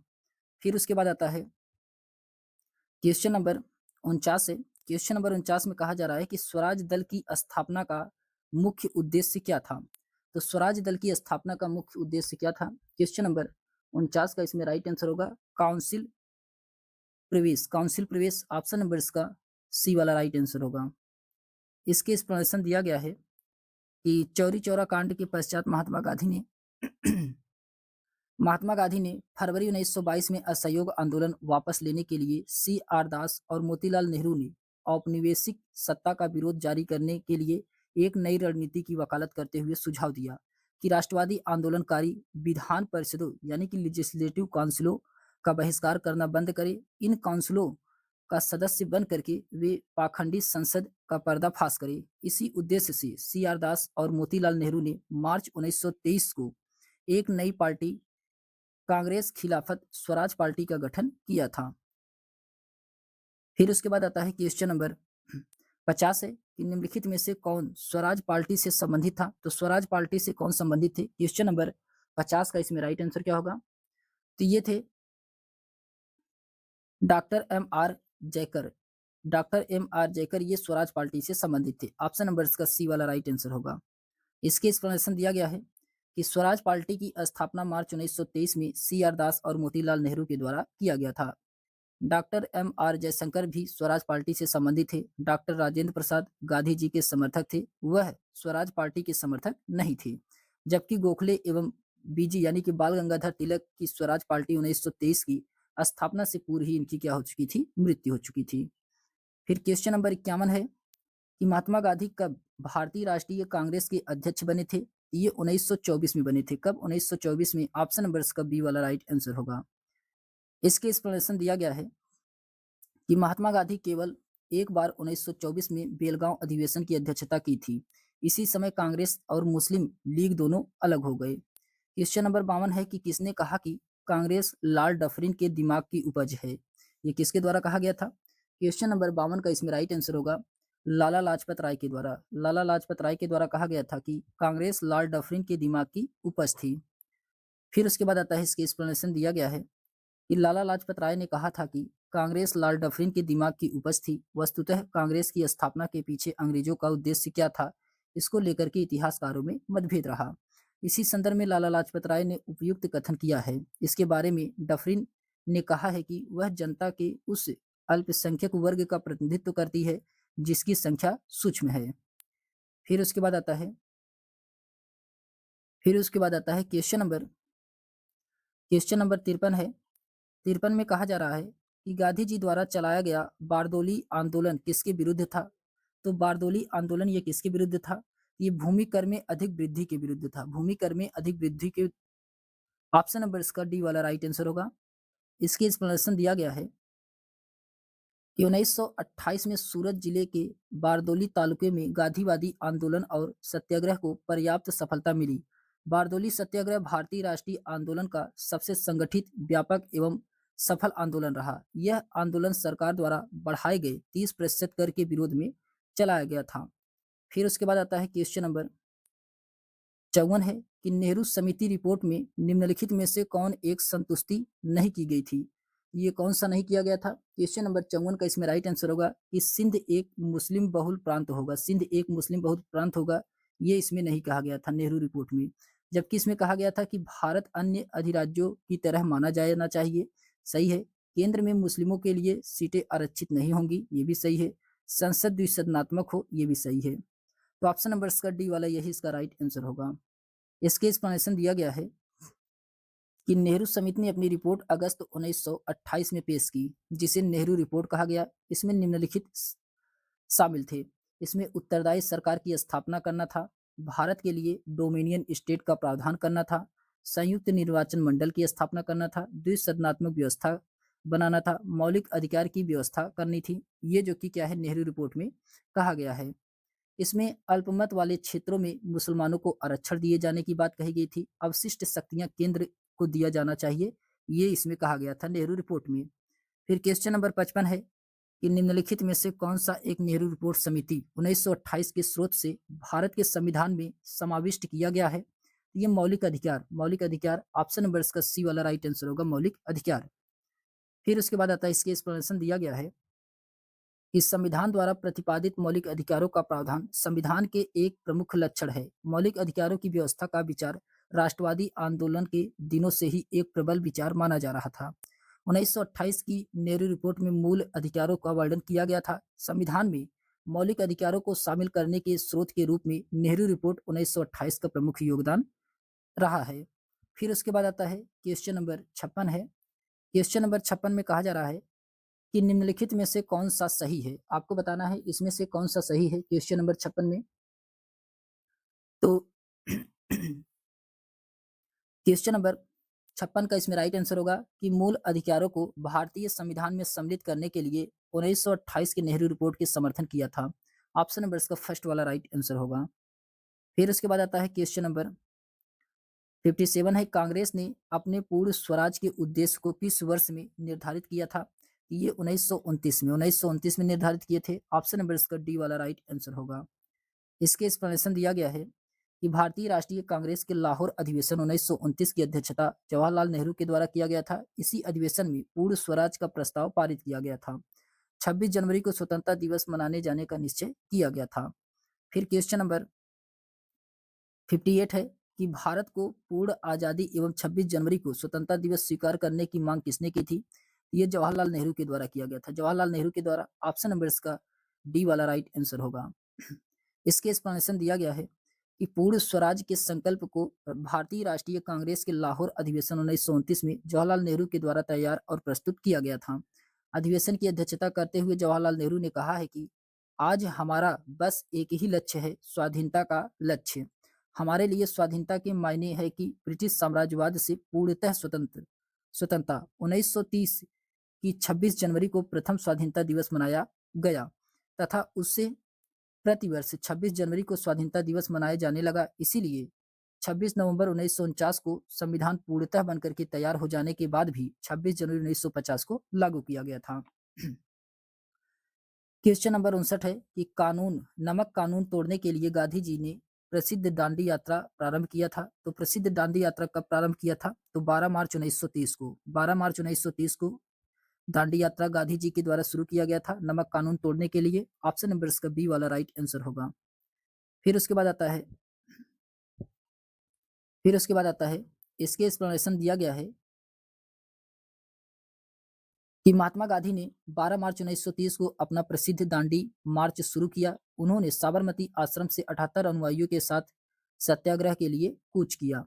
24 दिन की लंबी यात्रा के बाद उन्हें 6 अप्रैल 1930 को दांडी में सांकेतिक रूप से नमक कानून भंग किया और इस प्रकार नमक कानून तोड़ने उन्होंने औपचारिक रूप से सविनय अवज्ञा आंदोलन का शुभारंभ किया। सविनय अवज्ञा आंदोलन गांधी जी के नेतृत्व में पूरे देश में फैल गया। तमिलनाडु में गांधीवादी नेता सी राजगोपालाचारी ने तिरुचेनगोंड आश्रम से तिरुचिरापल्ली के वेदारण्यम तक नमक यात्रा किया था। फिर उसके बाद आता है क्वेश्चन नंबर 60 है कि निम्नलिखित उनके कालानुक्रम अनुक्रम में व्यवस्थित करने। क्वेश्चन नंबर 60 का इसमें राइट आंसर क्या होगा? इसमें आपको कालानुक्रम में व्यवस्थित करना है क्वेश्चन नंबर 60 में। तो इसमें सबसे पहले नेहरू समिति रिपोर्ट ये 1928 में आया था, ये सबसे पहले आएगा। फिर नेहरू समिति रिपोर्ट के बाद इसमें पूर्ण स्वतंत्रता की घोषणा हुई थी। पूर्ण स्वतंत्रता की घोषणा कब हुआ था? 1929 में हुआ था, ये दूसरे नंबर पे आएगा। फिर उसके बाद आएगा सविनय अवज्ञा आंदोलन, ये जो कि 1930 में चलाया गया था, सविनय अवज्ञा आंदोलन, ये तीसरे पे आएगा। और चौथे पे भारत छोड़ो आंदोलन, ये चौथे पे आएगा। भारत छोड़ो आंदोलन ये 1942 में चलाया गया था। तो इसका राइट आंसर होगा पहला, चौथा, तीसरा, दूसरा इसका राइट आंसर होगा। ऑप्शन नंबर इसका सी वाला राइट आंसर होगा। इसके एक्सप्लेनेशन दिया गया है कि नेहरू समिति रिपोर्ट 1928 में, पूर्ण स्वतंत्रता की घोषणा 1929 में, सविनय अवज्ञा आंदोलन 1930 में, भारत छोड़ो आंदोलन 1942 में। फिर उसके बाद आता है क्वेश्चन नंबर 61 है कि पूना समझौते पर हस्ताक्षरकर्ता कौन थे? तो गांधी जी और डॉक्टर भीमराव अंबेडकर थे। गांधी जी और डॉक्टर भीमराव अंबेडकर थे। ऑप्शन नंबर इसका बी वाला राइट आंसर होगा। इसके एक्सप्लेनेशन दिया गया है कि पूना समझौता महात्मा गांधी और डॉक्टर भीमराव अंबेडकर के मध्य 26 सितंबर 1932 को हुआ था।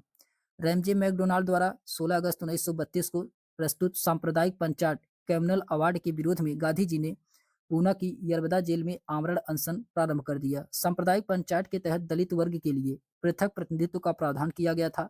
इस समझौते के द्वारा दलितों के लिए पृथक प्रतिनिधित्व का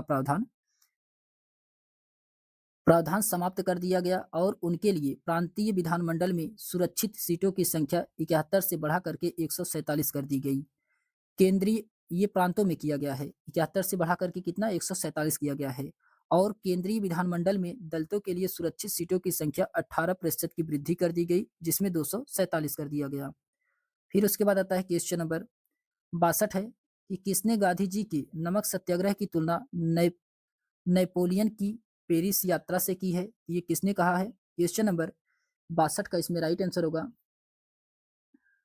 सुभाष चंद्र बोस। सुभाष चंद्र बोस, ऑप्शन नंबर इसका फर्स्ट वाला राइट आंसर होगा। सुभाष चंद्र बोस इसका राइट आंसर होगा। इसके एक्सप्लेनेशन दिया गया है कि सुभाष चंद्र बोस ने गांधी जी के नमक सत्याग्रह की तुलना नेपोलियन की पेरिस से यात्रा से की है। फिर उसके बाद आता है क्वेश्चन नंबर 63 है कि भारत में पृथक स्वतंत्र मुस्लिम राज्य के विचार को सर्वप्रथम प्रस्तुत किया था। तो किसने प्रस्तुत किया था? क्वेश्चन नंबर 63 के इसमें राइट आंसर होगा मोहम्मद इकबाल ने। मोहम्मद इकबाल ने, ऑप्शन नंबर इसका फर्स्ट वाला राइट आंसर होगा।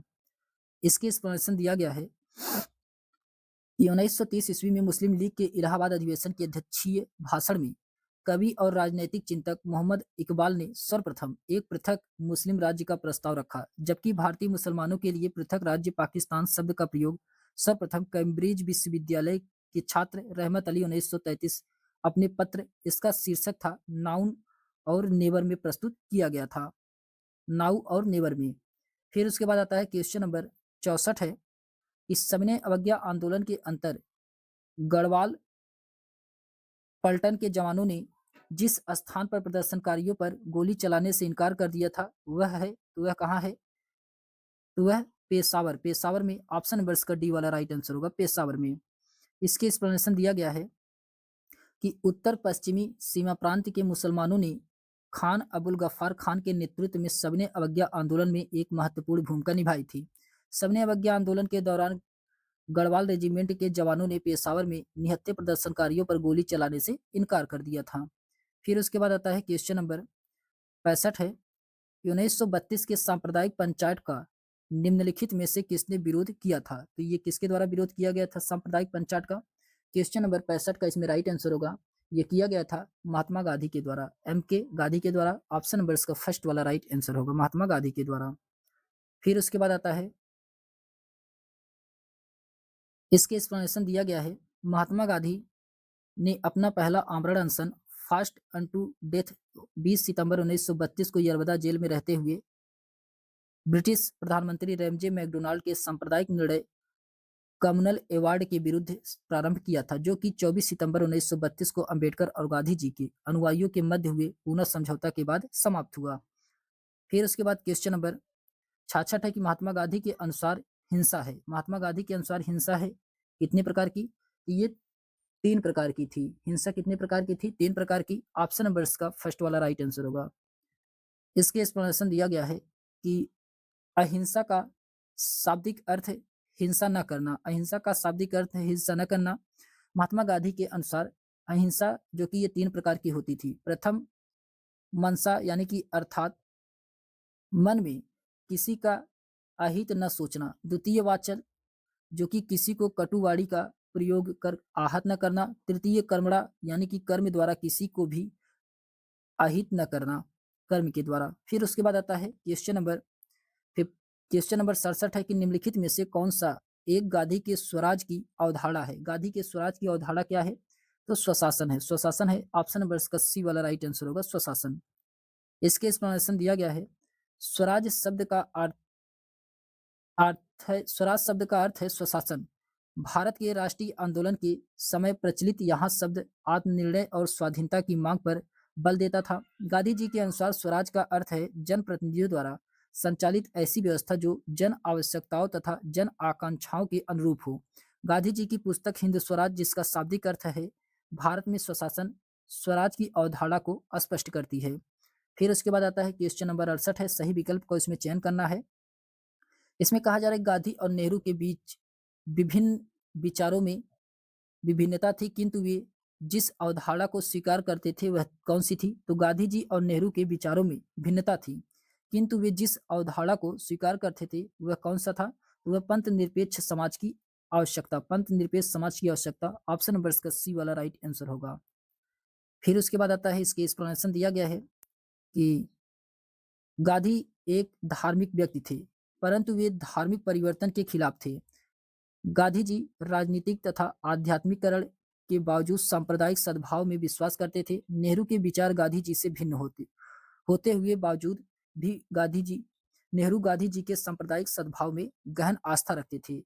नेहरू जिन नीतियों का क्रियान्वयन किया वे गांधी जी के स्वतंत्रता, अहिंसा, शांति, सर्वधर्म सद्भाव, निर्धनता उन्मूलन के विचारों पर आधारित थी।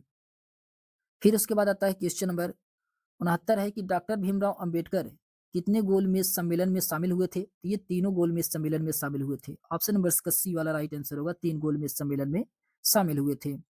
इसके एक्सप्लेनेशन में दिया गया है कि ब्रिटिश सरकार द्वारा भारतीयों से संवाद हेतु लंदन में 3 गोलमेज सम्मेलन आयोजित किए गए थे। प्रथम गोलमेज सम्मेलन जनवरी 1930 में, द्वितीय गोलमेज सम्मेलन 1931 में और तृतीय गोलमेज सम्मेलन 1932 में आयोजित किया गया था। डॉक्टर भीमराव अंबेडकर तीनों गोलमेज सम्मेलन में भाग लिया था, जबकि कांग्रेसी प्रतिनिधित्व के रूप में गांधी जी केवल द्वितीय गोलमेज सम्मेलन में भाग लिए थे। फिर उसके बाद आता है क्वेश्चन नंबर 70 है कि निम्नलिखित में से कौन सा युग्म सही सुमेलित नहीं है? तो कौन सा युग्म इसमें सही सुमेलित नहीं है क्वेश्चन नंबर 70 में? तो इसका राइट आंसर होगा 70 का। क्वेश्चन नंबर 70 में बताया जा रहा है कि कौन सा युग्म इसमें सही सुमेलित नहीं है। तो यहाँ पे दिया गया है गांधी इरविन समझौता 1930। ये जो कि क्या है, गलत है। गांधी इरविन समझौता कब हुआ था? 1931 में हुआ था। ऑप्शन नंबर इसका बी वाला राइट आंसर होगा। इसके एक्सप्लेनेशन दिया गया है कि गांधी इरविन समझौता और मार्च 1931 में हुआ था। इस समझौते के बाद कांग्रेस द्वितीय गोलमेज सम्मेलन में भाग लेने पर सहमत हो गई थी। फिर उसके बाद आता है क्वेश्चन नंबर 71 है कि प्रांतीय स्वायत्तता का प्रावधान निम्नलिखित में से किसके अंतर्गत किया गया है? तो प्रांतीय स्वायत्तता का प्रावधान ये किसके अंतर्गत किया गया था? तो ये 1935 के भारत सरकार अधिनियम के द्वारा 1935 के भारत सरकार अधिनियम के द्वारा। ऑप्शन नंबर इसका फर्स्ट वाला राइट आंसर होगा।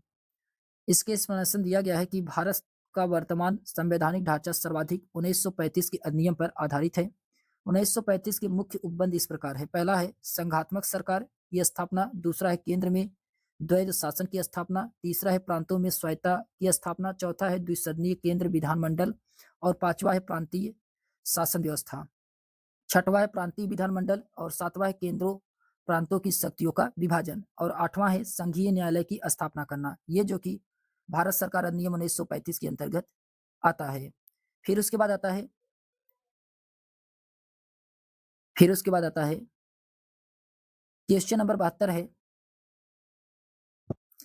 क्वेश्चन नंबर 72 में कहा जा रहा है कि भारत सरकार अधिनियम 1935 ने भारतीय संघीय व्यवस्था का प्रतिबंध किया। भारतीय संघीय व्यवस्था का प्रबंध किया। ऑप्शन नंबर इसका डी वाला राइट आंसर होगा। फिर उसके बाद आता है, इसके एक्सप्लेनेशन दिया गया है। इसके एक्सप्लेनेशन दिया गया है कि ब्रिटिश शासन के दौरान 1935 का भारत शासन अधिनियम पारित किया गया। इसमें एक अखिल भारतीय महासंघ स्थापित करने का प्रावधान शामिल किया गया। इस संघ का निर्माण तत्कालीन ब्रिटिश भारत के प्रांतों, चीफ कमिश्नरों तथा प्रांतों एवं देशी रियासतों से मिलकर के होना था। फिर उसके बाद आता है क्वेश्चन नंबर 73 है कि भारत सरकार अधिनियम 1935 निम्नलिखित में से क्या व्यवस्था की थी? क्वेश्चन नंबर 73 का इसमें राइट आंसर क्या होगा? तो इसका राइट आंसर होगा कि अखिल भारतीय संघीय व्यवस्था का प्रबंध किया। अखिल भारतीय संघीय व्यवस्था का प्रबंध किया। ऑप्शन नंबर इसका डी वाला राइट आंसर होगा। फिर उसके बाद आता है क्वेश्चन नंबर 74 है कि संघ सरकार द्वारा राज्यों को आदेश देने का विचार भारत के संविधान निर्माताओं ने कहां से प्राप्त किया था? क्वेश्चन नंबर 74 का इसमें राइट आंसर होगा 1935 के भारतीय अधिनियम से। 1935 के भारतीय अधिनियम से ऑप्शन नंबर इसका फर्स्ट वाला राइट आंसर होगा। इसके एक्सप्लेनेशन दिया गया है भारतीय शासन अधिनियम 1935 के द्वारा केंद्र में द्वैध शासन की स्थापना की गई और प्रांतों में द्वैध शासन को समाप्त करके पूर्णतः स्वायत्तता प्रदान की गई। इस अधिनियम के द्वारा गवर्नर जनरल को कुछ विशेष अधिकार दिए गए थे। प्रांतों में गवर्नर केंद्र में गवर्नर जनरल के प्रति उत्तरदायी थे। गवर्नर जनरल गवर्नरों को संघ की रक्षा के उद्देश्य से कोई भी आदेश जारी कर सकता था। संघ द्वारा प्रांतों को निर्देश देना इस अधिनियम को भारतीय संविधान में 1935 के अधिनियम से ही ग्रहण किया गया था। फिर उसके बाद आता है क्वेश्चन नंबर 75 है कि डॉक्टर भीमराव अंबेडकर ने स्वतंत्र मजदूर दल की स्थापना किस वर्ष की थी? तो स्वतंत्र मजदूर दल की स्थापना डॉक्टर भीमराव अंबेडकर के द्वारा कब किया गया था? ये किया गया था 1936 में। 1936 में किया गया था। ऑप्शन नंबर इसका बी वाला राइट आंसर होगा। इसके एक्सप्लेनेशन दिया गया है कि डॉक्टर भीमराव अंबेडकर ने भारत में श्रमिक आंदोलन को बढ़ाने में महत्वपूर्ण योगदान दिया। 1936-37 में उन्होंने भारतीय स्वतंत्र श्रमिक दल independent labour party of India का गठन किया। 1937 में बम्बई विधान परिषद में कृषि दास्ता की प्रथा को समाप्त करने के लिए उन्होंने विधेयक रखा। ऐसा रखने वाले वह पहले भारतीय विधायक थे। उनकी पुस्तक द एमिहिलेशन ऑफ कास्ट का प्रकाशन 1936 में हुआ था। फिर उसके बाद आता है क्वेश्चन नंबर 76 है भारत की संविधान सभा में अखिल भारतीय दलित वर्ग संघ के सदस्य के रूप में शामिल हुए थे। तो कौन शामिल हुए थे? क्वेश्चन नंबर 76 का इसमें राइट आंसर होगा जगजीवन राम। जगजीवन राम ऑप्शन नंबर इसका बी वाला राइट आंसर होगा जगजीवन राम। इसके एक्सप्लेनेशन दिया गया है संविधान सभा के लिए निर्वाचित सदस्यों में भारतीय जगजीवन ने प्रत्येक क्षेत्र में उत्कृष्टतम विभूतियां सम्मिलित थी। उनमें भारत के विभिन्न दलों के अध्यक्ष एवं नेताओं शामिल थे। उदाहरण के लिए भारतीय राष्ट्रीय कांग्रेस यानी कि जवाहरलाल नेहरू, अखिल भारतीय दल वर्ग संघ में जगजीवन राम, अखिल भारतीय अनुसूचित जाति संघ में डॉक्टर भीमराव अंबेडकर शामिल थे। क्वेश्चन नंबर 77 है कि 1936 में किसने कहा गांधीवाद जैसा कोई चीज नहीं है? तो ये महात्मा गांधी के द्वारा कहा गया था गांधीवाद जैसा कोई चीज नहीं है। ऑप्शन नंबर इसका डी वाला राइट आंसर होगा। इसके एक्सप्लेनेशन दिया गया है कि गांधी जी ने नीतियों एवं सिद्धांतों को प्रायः उनके समर्थक गांधीवाद कह करके संबोधित किया करते थे। इसी के प्रति उत्तर में गांधी जी ने 1936 में यह वक्तव्य दिया कि गांधीवाद नाम की कोई वस्तु नहीं है और मैं अपने बाद कोई संप्रदाय छोड़ना नहीं चाहता। इसमें वाद जैसा कुछ भी नहीं है। परंतु गांधी जी इसी पर सहमत होते हुए भी दिखते हैं। कराची में गांधी इरविन समझौते के बाद जब उनकी आलोचना हुई तो उन्हें एक सार्वजनिक सभा में संबोधित करते हुए कहा है कि गांधी मर सकता है पर गांधीवाद सदा जीवित रहेगा। फिर उसके बाद आता है क्वेश्चन नंबर 78 है कि सुभाष चंद्र बोस ने कांग्रेस के अध्यक्ष पद के लिए चुनाव लड़ा था। तो कब लड़े थे सुभाष चंद्र बोस? 1938 में। 1938 में लड़े थे सुभाष चंद्र बोस ने कांग्रेस के पद अध्यक्ष पद के लिए। तो इसका राइट आंसर होगा ऑप्शन नंबर इसका सी वाला राइट आंसर होगा। 1938 में लड़े थे सुभाष चंद्र बोस। इसके एक्सप्लेनेशन दिया गया है कि कांग्रेस के हरिपुरा अधिवेशन 1938 में सुभाष चंद्र बोस को अध्यक्ष के रूप में पहली बार चुना गया था। पुनः 1939 में सुभाष चंद्र बोस ने कांग्रेस के अध्यक्ष पद के लिए दावेदारी की परंतु गांधी जी पट्टाभी सीतारामैया को अध्यक्ष बनाने के पक्ष में थे। गांधी जी के इस विरोध के बावजूद 1939 में कांग्रेस के 92वें अधिवेशन में सुभाष चंद्र बोस जी अध्यक्ष बनने में सफल रहे। इस पर गांधी जी ने कहा था कि यह सीतारमैया की हार नहीं बल्कि मेरी हार है। बाद में सुभाष चंद्र बोस ने इस अध्यक्ष पद से त्यागपत्र दे दिया और अलग होकर के कांग्रेस से 1939 में फॉरवर्ड ब्लॉक नामक नए दल का गठन किया। फिर उसके बाद आता है क्वेश्चन नंबर 79 है, निम्नलिखित में से कौन सा ऐतिहासिक कालानुक्रम, इसमें आपको सही से बताना है कौन सा ऐतिहासिक कालानुक्रम है। क्वेश्चन नंबर 79 का इसमें राइट आंसर क्या होगा? तो इसमें सबसे पहले क्या आएगा? इसमें सबसे पहले आएगा भारतीय राष्ट्रीय कांग्रेस की स्थापना कब हुआ था? तो 1885 में हुआ था भारतीय राष्ट्रीय कांग्रेस की स्थापना, ये पहले पे आएगा। फिर उसके बाद साइमन कमीशन आता है 1928 में, साइमन कमीशन 1928 में आता है, दूसरे नंबर पे आएगा। फिर उसके बाद आता है गोलमेज सम्मेलन, गोलमेज सम्मेलन ये जो कि 1930 में, 1931 में और 1932 में, ये तीनों गोलमेज सम्मेलन आए थे, ये तीसरे नंबर पे आएगा। और चौथे नंबर पे आएगा भारत छोड़ो आंदोलन, ये चौथे नंबर पे आएगा। भारत छोड़ो आंदोलन जो कि 1942 में आया था, 1942 में। इसका राइट आंसर क्या होगा? तो राइट आंसर क्या होगा? तीसरा, चौथा, पहला, दूसरा इसका राइट आंसर होगा। ऑप्शन नंबर इसका सी वाला राइट आंसर होगा। फिर उसके बाद आता है, इसके एक्सप्लेनेशन दिया गया है कि भारतीय राष्ट्रीय कांग्रेस की स्थापना 1885 में, साइमन कमीशन 1928 में, गोलमेज जो कि प्रथम गोलमेज सम्मेलन 1930 में, द्वितीय गोलमेज सम्मेलन 1931 में और तृतीय गोलमेज सम्मेलन 1932 में हुआ था। भारत छोड़ो आंदोलन 1942 में आया था। फिर उसके बाद आता है क्वेश्चन नंबर 80 है कि मुस्लिम लीग ने मुक्ति दिवस मनाया, तो मुस्लिम लीग ने मुक्ति दिवस कब मनाया था? क्वेश्चन नंबर 80 का इसमें राइट आंसर क्या होगा? ये मनाया था 22 दिसंबर 1939 को, 22 दिसंबर 1939 को मुस्लिम लीग ने मुक्ति दिवस मनाया था। ऑप्शन नंबर इसका फर्स्ट वाला राइट आंसर होगा।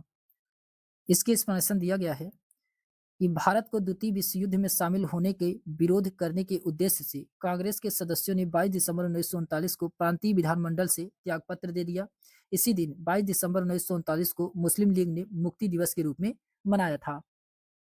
फिर उसके बाद आता है क्वेश्चन नंबर 81 है। क्वेश्चन नंबर 81 में कहा जा रहा है कि अक्टूबर 1940 में गांधी जी द्वारा शुरू किया गया व्यक्तिगत सविनय अवज्ञा आंदोलन का प्रथम सत्याग्रही कौन था? तो क्वेश्चन नंबर 81 का इसमें राइट आंसर होगा आचार्य विनोबा भावे थे, आचार्य विनोबा भावे थे। ऑप्शन नंबर इसका फर्स्ट वाला राइट आंसर होगा।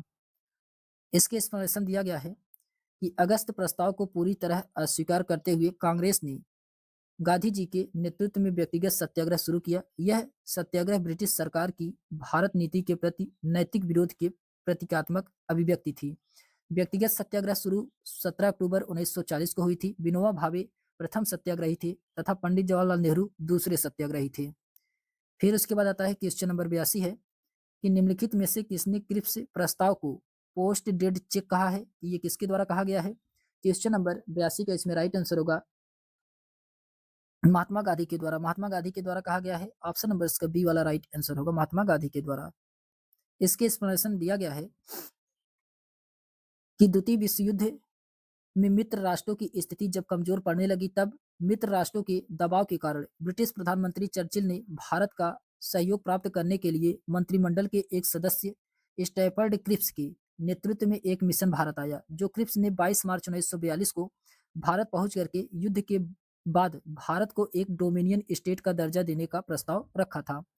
भारतीय नेता इससे संतुष्ट नहीं थे क्योंकि प्रथम विश्व युद्ध में ब्रिटेन का सहयोग करके वे धोखा खा चुके थे।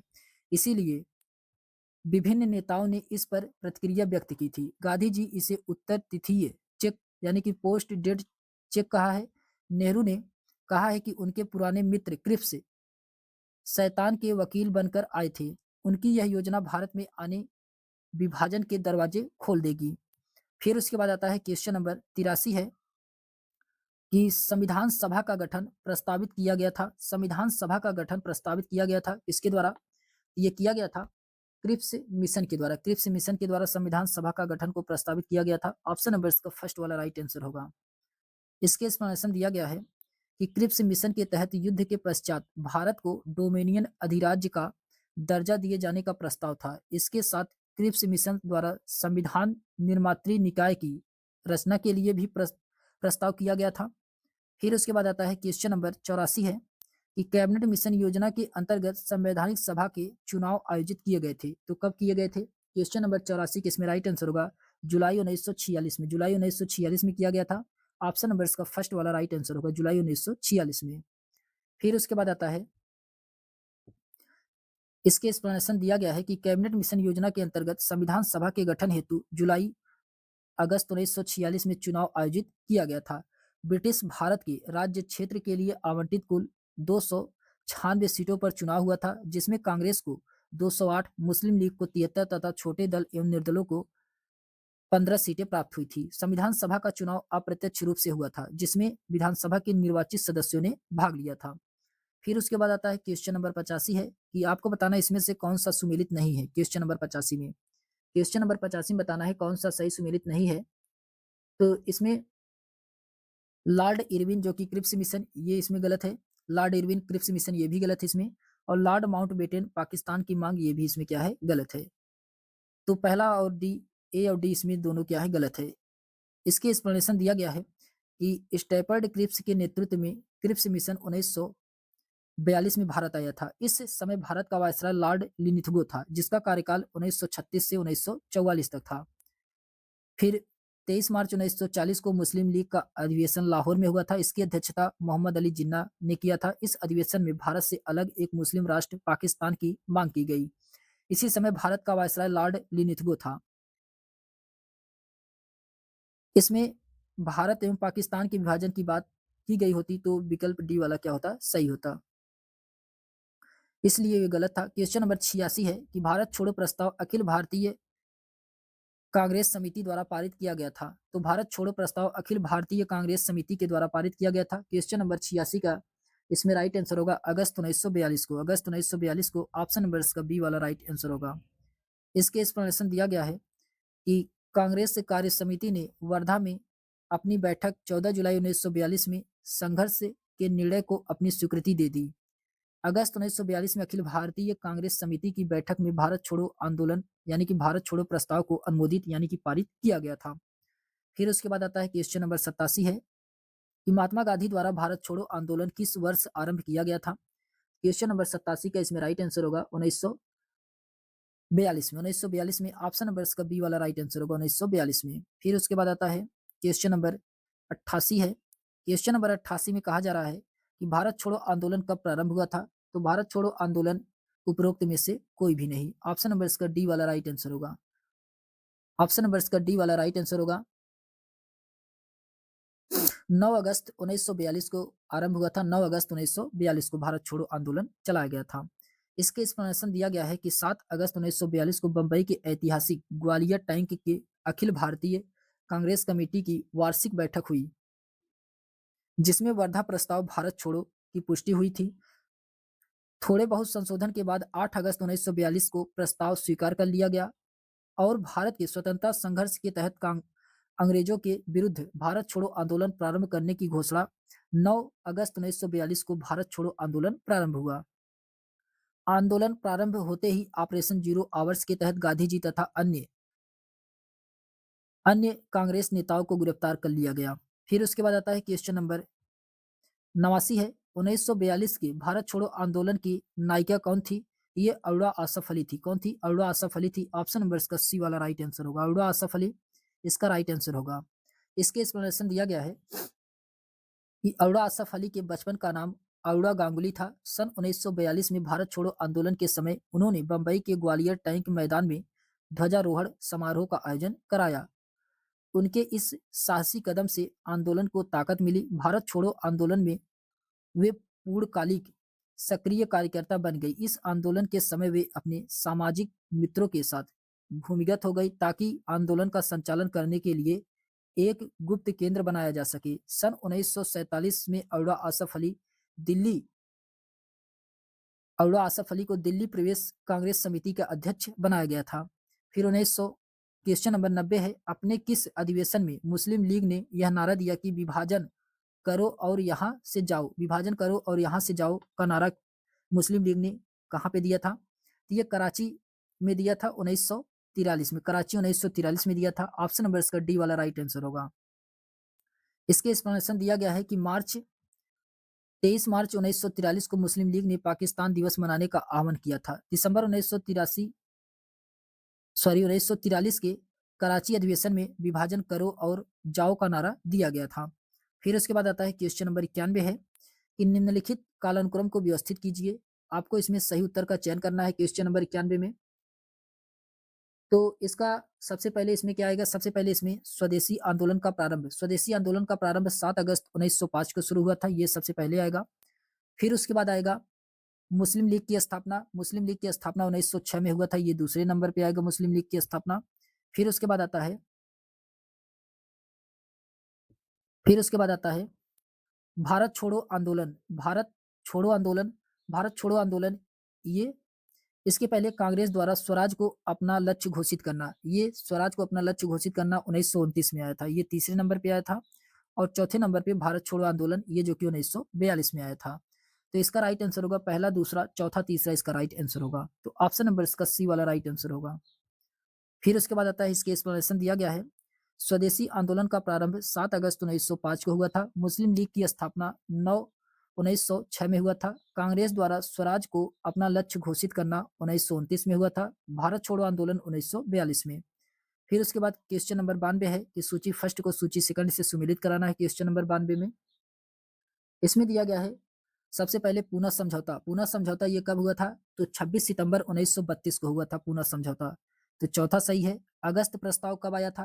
तो ये 8 अगस्त 1940 को 8 अगस्त 1940 को आया था, पहला सही है। वर्धा प्रस्ताव ये 14 जुलाई 1942 को आया था, तो दूसरा सही है। वेबल योजना ये 4 जून 1945 को आया था, तो ये तीसरा सही है। तो इसका राइट आंसर होगा ए का इसमें चौथा सही है, बी का इसमें पहला है, सी का इसमें दूसरा है और डी का इसमें तीसरा वाला सही है। तो ऑप्शन नंबर इसका बी वाला राइट आंसर होगा। ऑप्शन नंबर इसका बी वाला राइट आंसर होगा। इसके एक्सप्लेनेशन दिया गया है कि पूना समझौता 26 सितंबर 1932 को, अगस्त प्रस्ताव 8 अगस्त 1940 को, वर्धा प्रस्ताव 14 जुलाई 1942 को और बेबेल योजना 4 जून 1945 को। फिर उसके बाद आता है क्वेश्चन नंबर 93 है।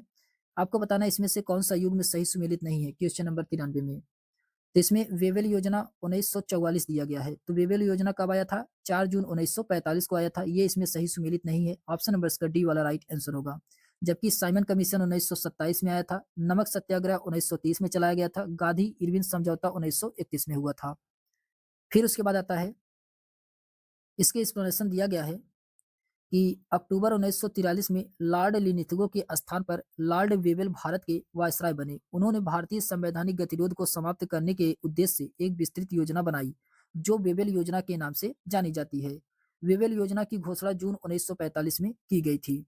फिर उसके बाद आता है क्वेश्चन नंबर 94 है कि निम्नलिखित में से कौन कैबिनेट मिशन का सदस्य नहीं था? कैबिनेट मिशन का सदस्य इसमें से कौन नहीं थे? तो लॉर्ड वेवेल ये जो कि कैबिनेट मिशन के सदस्य नहीं थे। ऑप्शन नंबर इसका फर्स्ट वाला राइट आंसर होगा। जबकि इसमें एबी अलेक्जेंडर कैबिनेट मिशन के सदस्य थे, सर स्टैफर्ड क्रिप्स ये भी कैबिनेट मिशन के सदस्य थे और पैंथिक लॉरेंस ये भी कैबिनेट मिशन के सदस्य थे। फिर उसके बाद आता है इसके एक्सप्लेनेशन दिया गया है कि कैबिनेट मिशन मार्च 1946 को दिल्ली आया। इसके अध्यक्ष भारत मंत्री लॉर्ड पैथिक लॉरेंस थे तथा अन्य दो सदस्य इसमें स्टैफर्ड क्रिप्स और एबी अलेक्जेंडर थे। लॉर्ड वेवेल 1943 में भारत के वायसराय बनकर के आए थे। क्वेश्चन नंबर 45 से कैबिनेट मिशन भारत कब आया? तो कैबिनेट मिशन ये भारत कब आया था? क्वेश्चन नंबर 45 का इसमें क्वेश्चन नंबर 95 का इसमें राइट आंसर होगा 24 मार्च 1946 को। तो कैबिनेट मिशन कब आया था? 24 मार्च 1946 को आया था।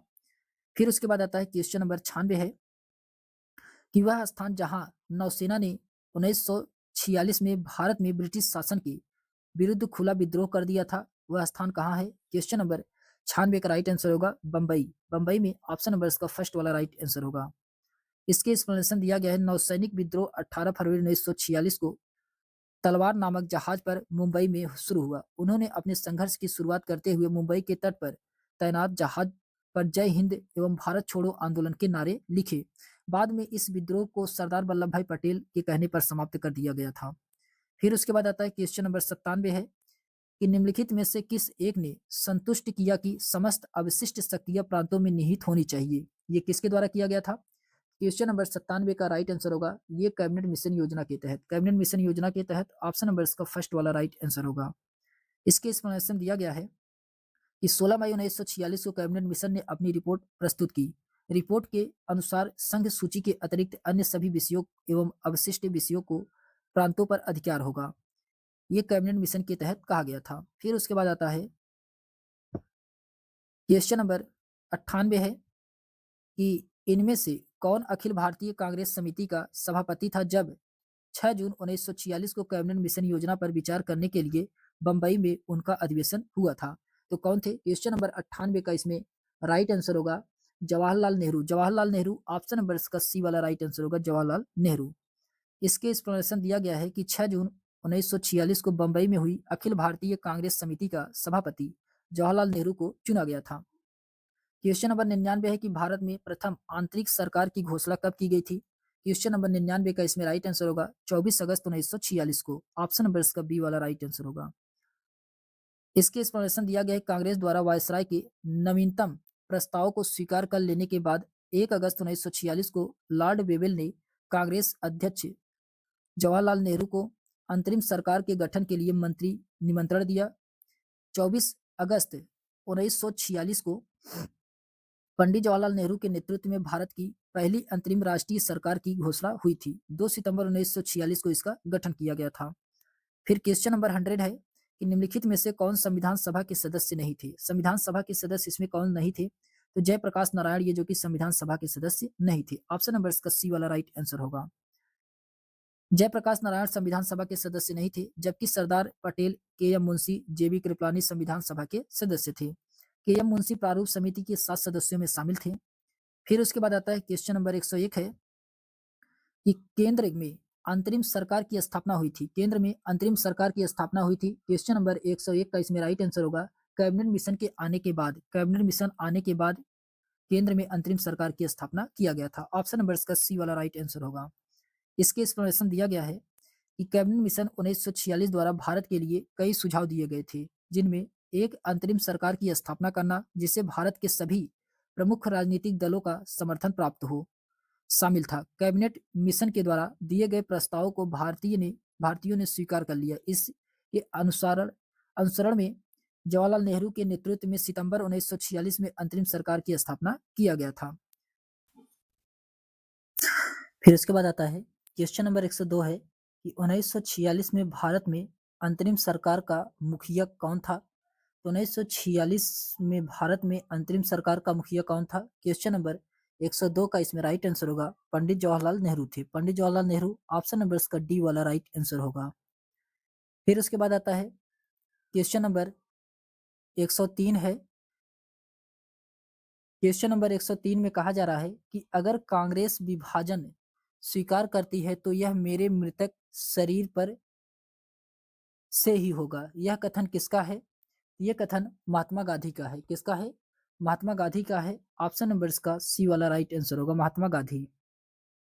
इसके एक्सप्लेनेशन दिया गया है कि भारत के अंतिम British governor general Lord Mountbatten ने जब भारत के विभाजन की योजना पेश किया तब कांग्रेस की ओर से पंडित जवाहरलाल नेहरू तथा सरदार वल्लभ भाई पटेल ने भारी मन से इसे स्वीकार कर लिया, किंतु महात्मा गांधी ने इसका विरोध करते हुए कहा कि अगर कांग्रेस विभाजन स्वीकार करती है तो वह मेरे मृतक शरीर पर ही होगा, क्योंकि जब तक मैं जीवित रहूंगा विभाजन नहीं होने दूंगा। फिर उसके बाद आता है क्वेश्चन नंबर 104 है कि संविधान सभा के संबंध में निम्नलिखित में से कौन सा कथन सत्य है? तो संविधान सभा के संबंध में बताना है इसमें से कौन सा कथन सत्य है क्वेश्चन नंबर 104 में। तो इसमें दिया गया है पहला है यह वयस्क मताधिकार पर आधारित नहीं था। यह वयस्क मताधिकार पर आधारित नहीं था जो कि सही है। यह प्रत्यक्ष मतदान का प्रतिफल था। प्रत्यक्ष मतदान का प्रतिफल ये जो कि गलत है, अप्रत्यक्ष मतदान के फल पर हुआ था। यह बहुदलीय निकाय था, ये भी सही है। इसने कई समितियां बनाई थी, समितियों के माध्यम से इसने कार्य किए थे, तो ये भी इसमें क्या है सही है। इसने कार्य कई समितियों के माध्यम से किए थे, तो ये भी इसमें क्या है सही है। तो इसका राइट आंसर होगा पहला, तीसरा, चौथा इसका राइट आंसर होगा। पहला, तीसरा, चौथा इसका राइट आंसर होगा, जो कि ऑप्शन में नहीं दिया गया है, इसलिए इसका कोई भी ऑप्शन सही नहीं है। तो पहला, तीसरा, चौथा इसका राइट आंसर होगा।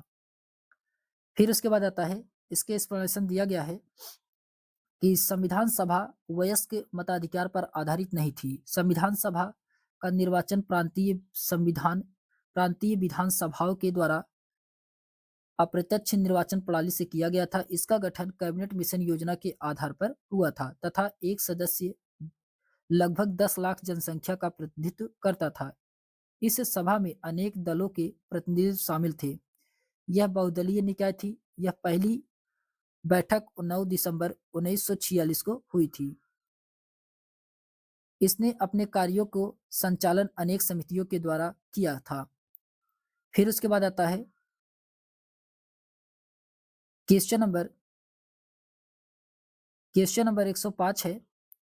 क्वेश्चन नंबर 105 में कहा जा रहा है कि भारतीय संविधान का निर्माण निम्नलिखित में से किसने किया था? ये किसके द्वारा किया गया था? क्वेश्चन नंबर 105 का इसमें राइट आंसर होगा संविधान सभा ने। संविधान सभा ने ऑप्शन नंबर इसका बी वाला राइट आंसर होगा। इसके एक्सप्लेनेशन दिया गया कैबिनेट अथवा मंत्रिमंडल मिशन योजना 1946 के अनुसार जुलाई अगस्त 1946 में संविधान सभा के सदस्यों का चुनाव किया गया। संविधान सभा की स्थापना 9 दिसंबर 1946 को इसकी प्रथम बैठक के आरंभ होने के साथ हुई। संविधान सभा द्वारा ही भारतीय संविधान का निर्माण किया गया था। इसमें अन्य महत्वपूर्ण तथ्य में दिए गए हैं कि संविधान सभा की बैठक में संविधान के प्रारूप पर 8 महीने बहस हुई और इसी दौरान उसमें संशोधन किए गए। संविधान सभा 11 अधिवेशन हुए थे। संविधान सभा में 22 जनवरी 1947 को संविधान सभा द्वारा भारत को एक संविधान देने के उद्देश्य प्रस्ताव पारित किया गया था। फिर उसके बाद आता है 11वें अधिवेशन के अंतिम दिन 26 नवंबर 1949 को संविधान सभा को अंगीकृत किया गया था। क्वेश्चन नंबर 106 है कि जवाहरलाल नेहरू द्वारा प्रस्तुत उद्देश्य प्रस्ताव को संविधान सभा ने कब पारित किया था? तो ये कब पारित किए थे? क्वेश्चन नंबर 106 का इसमें राइट आंसर होगा 22 जनवरी 1947 को। 22 जनवरी 1947 को जवाहरलाल नेहरू के द्वारा प्रस्तुत उद्देश्य प्रस्ताव को संविधान सभा ने पारित किया था। इसके एक्सप्लेनेशन दिया गया है संविधान सभा की पहली बैठक 9 दिसंबर 1946 को। इसके कुछ दिन बाद 13 दिसंबर 1946 को नेहरू द्वारा उद्देश्य प्रस्ताव प्रस्तुत किया गया। इस विचार विमर्श के पश्चात संविधान सभा द्वारा 22 जनवरी 1947 को इसे पारित कर दिया गया। इसकी प्रशंसा करते हुए राजनीतिक विद्वान अर्नेस्ट बर्कर का कहना है कि जब मैं उसे पढ़ता हूं तो मुझे ऐसा प्रतीत होता है कि मेरी इस पुस्तक में जो तर्क दिया गया है उन्हें उद्देश्य संक्षिप्त एवं सारभूत रूप में प्रस्तुत करती है। मैं यह उद्घित करना चाहता हूं कि क्योंकि मुझे गर्व है कि मैं भारत के लोगों अपना स्वतंत्र जीवन आरंभ करते हुए उस समय उनकी राजनीतिक सिद्धांतों को मान्यता दे रहा हूं जिन्हें हम पश्चिम का परंपरा कहते हैं, किंतु जो पश्चिम तक ही सीमित नहीं है। फिर क्वेश्चन नंबर 107 है कि संविधान सभा का गठन निम्न में से किस योजना के द्वारा किया गया था? तो ये कौन सी योजना के द्वारा संविधान सभा का गठन किया गया था? क्वेश्चन नंबर 107 का इसमें राइट आंसर होगा कैबिनेट मिशन के तहत। कैबिनेट मिशन के तहत ऑप्शन नंबर इसका सी वाला राइट आंसर होगा। फिर उसके बाद आता है इसके एक्सप्लेनेशन दिया गया है भारत के लिए संविधान का निर्माण करने के उद्देश्य से कैबिनेट मिशन योजना के तहत 1946 ईस्वी में संविधान सभा का गठन किया गया था। संविधान सभा के सदस्यों का चुनाव अप्रत्यक्ष रूप से विधानसभा के निर्वाचित सदस्यों द्वारा किया गया था। संविधान सभा के कुल सदस्यों की संख्या 389 नियत की गई थी, किंतु देश के विभाजन के बाद यह संख्या घट करके 299 हो गई। लगभग 10 लाख जनसंख्या पर संविधान में एक सीट आवंटित की गई थी।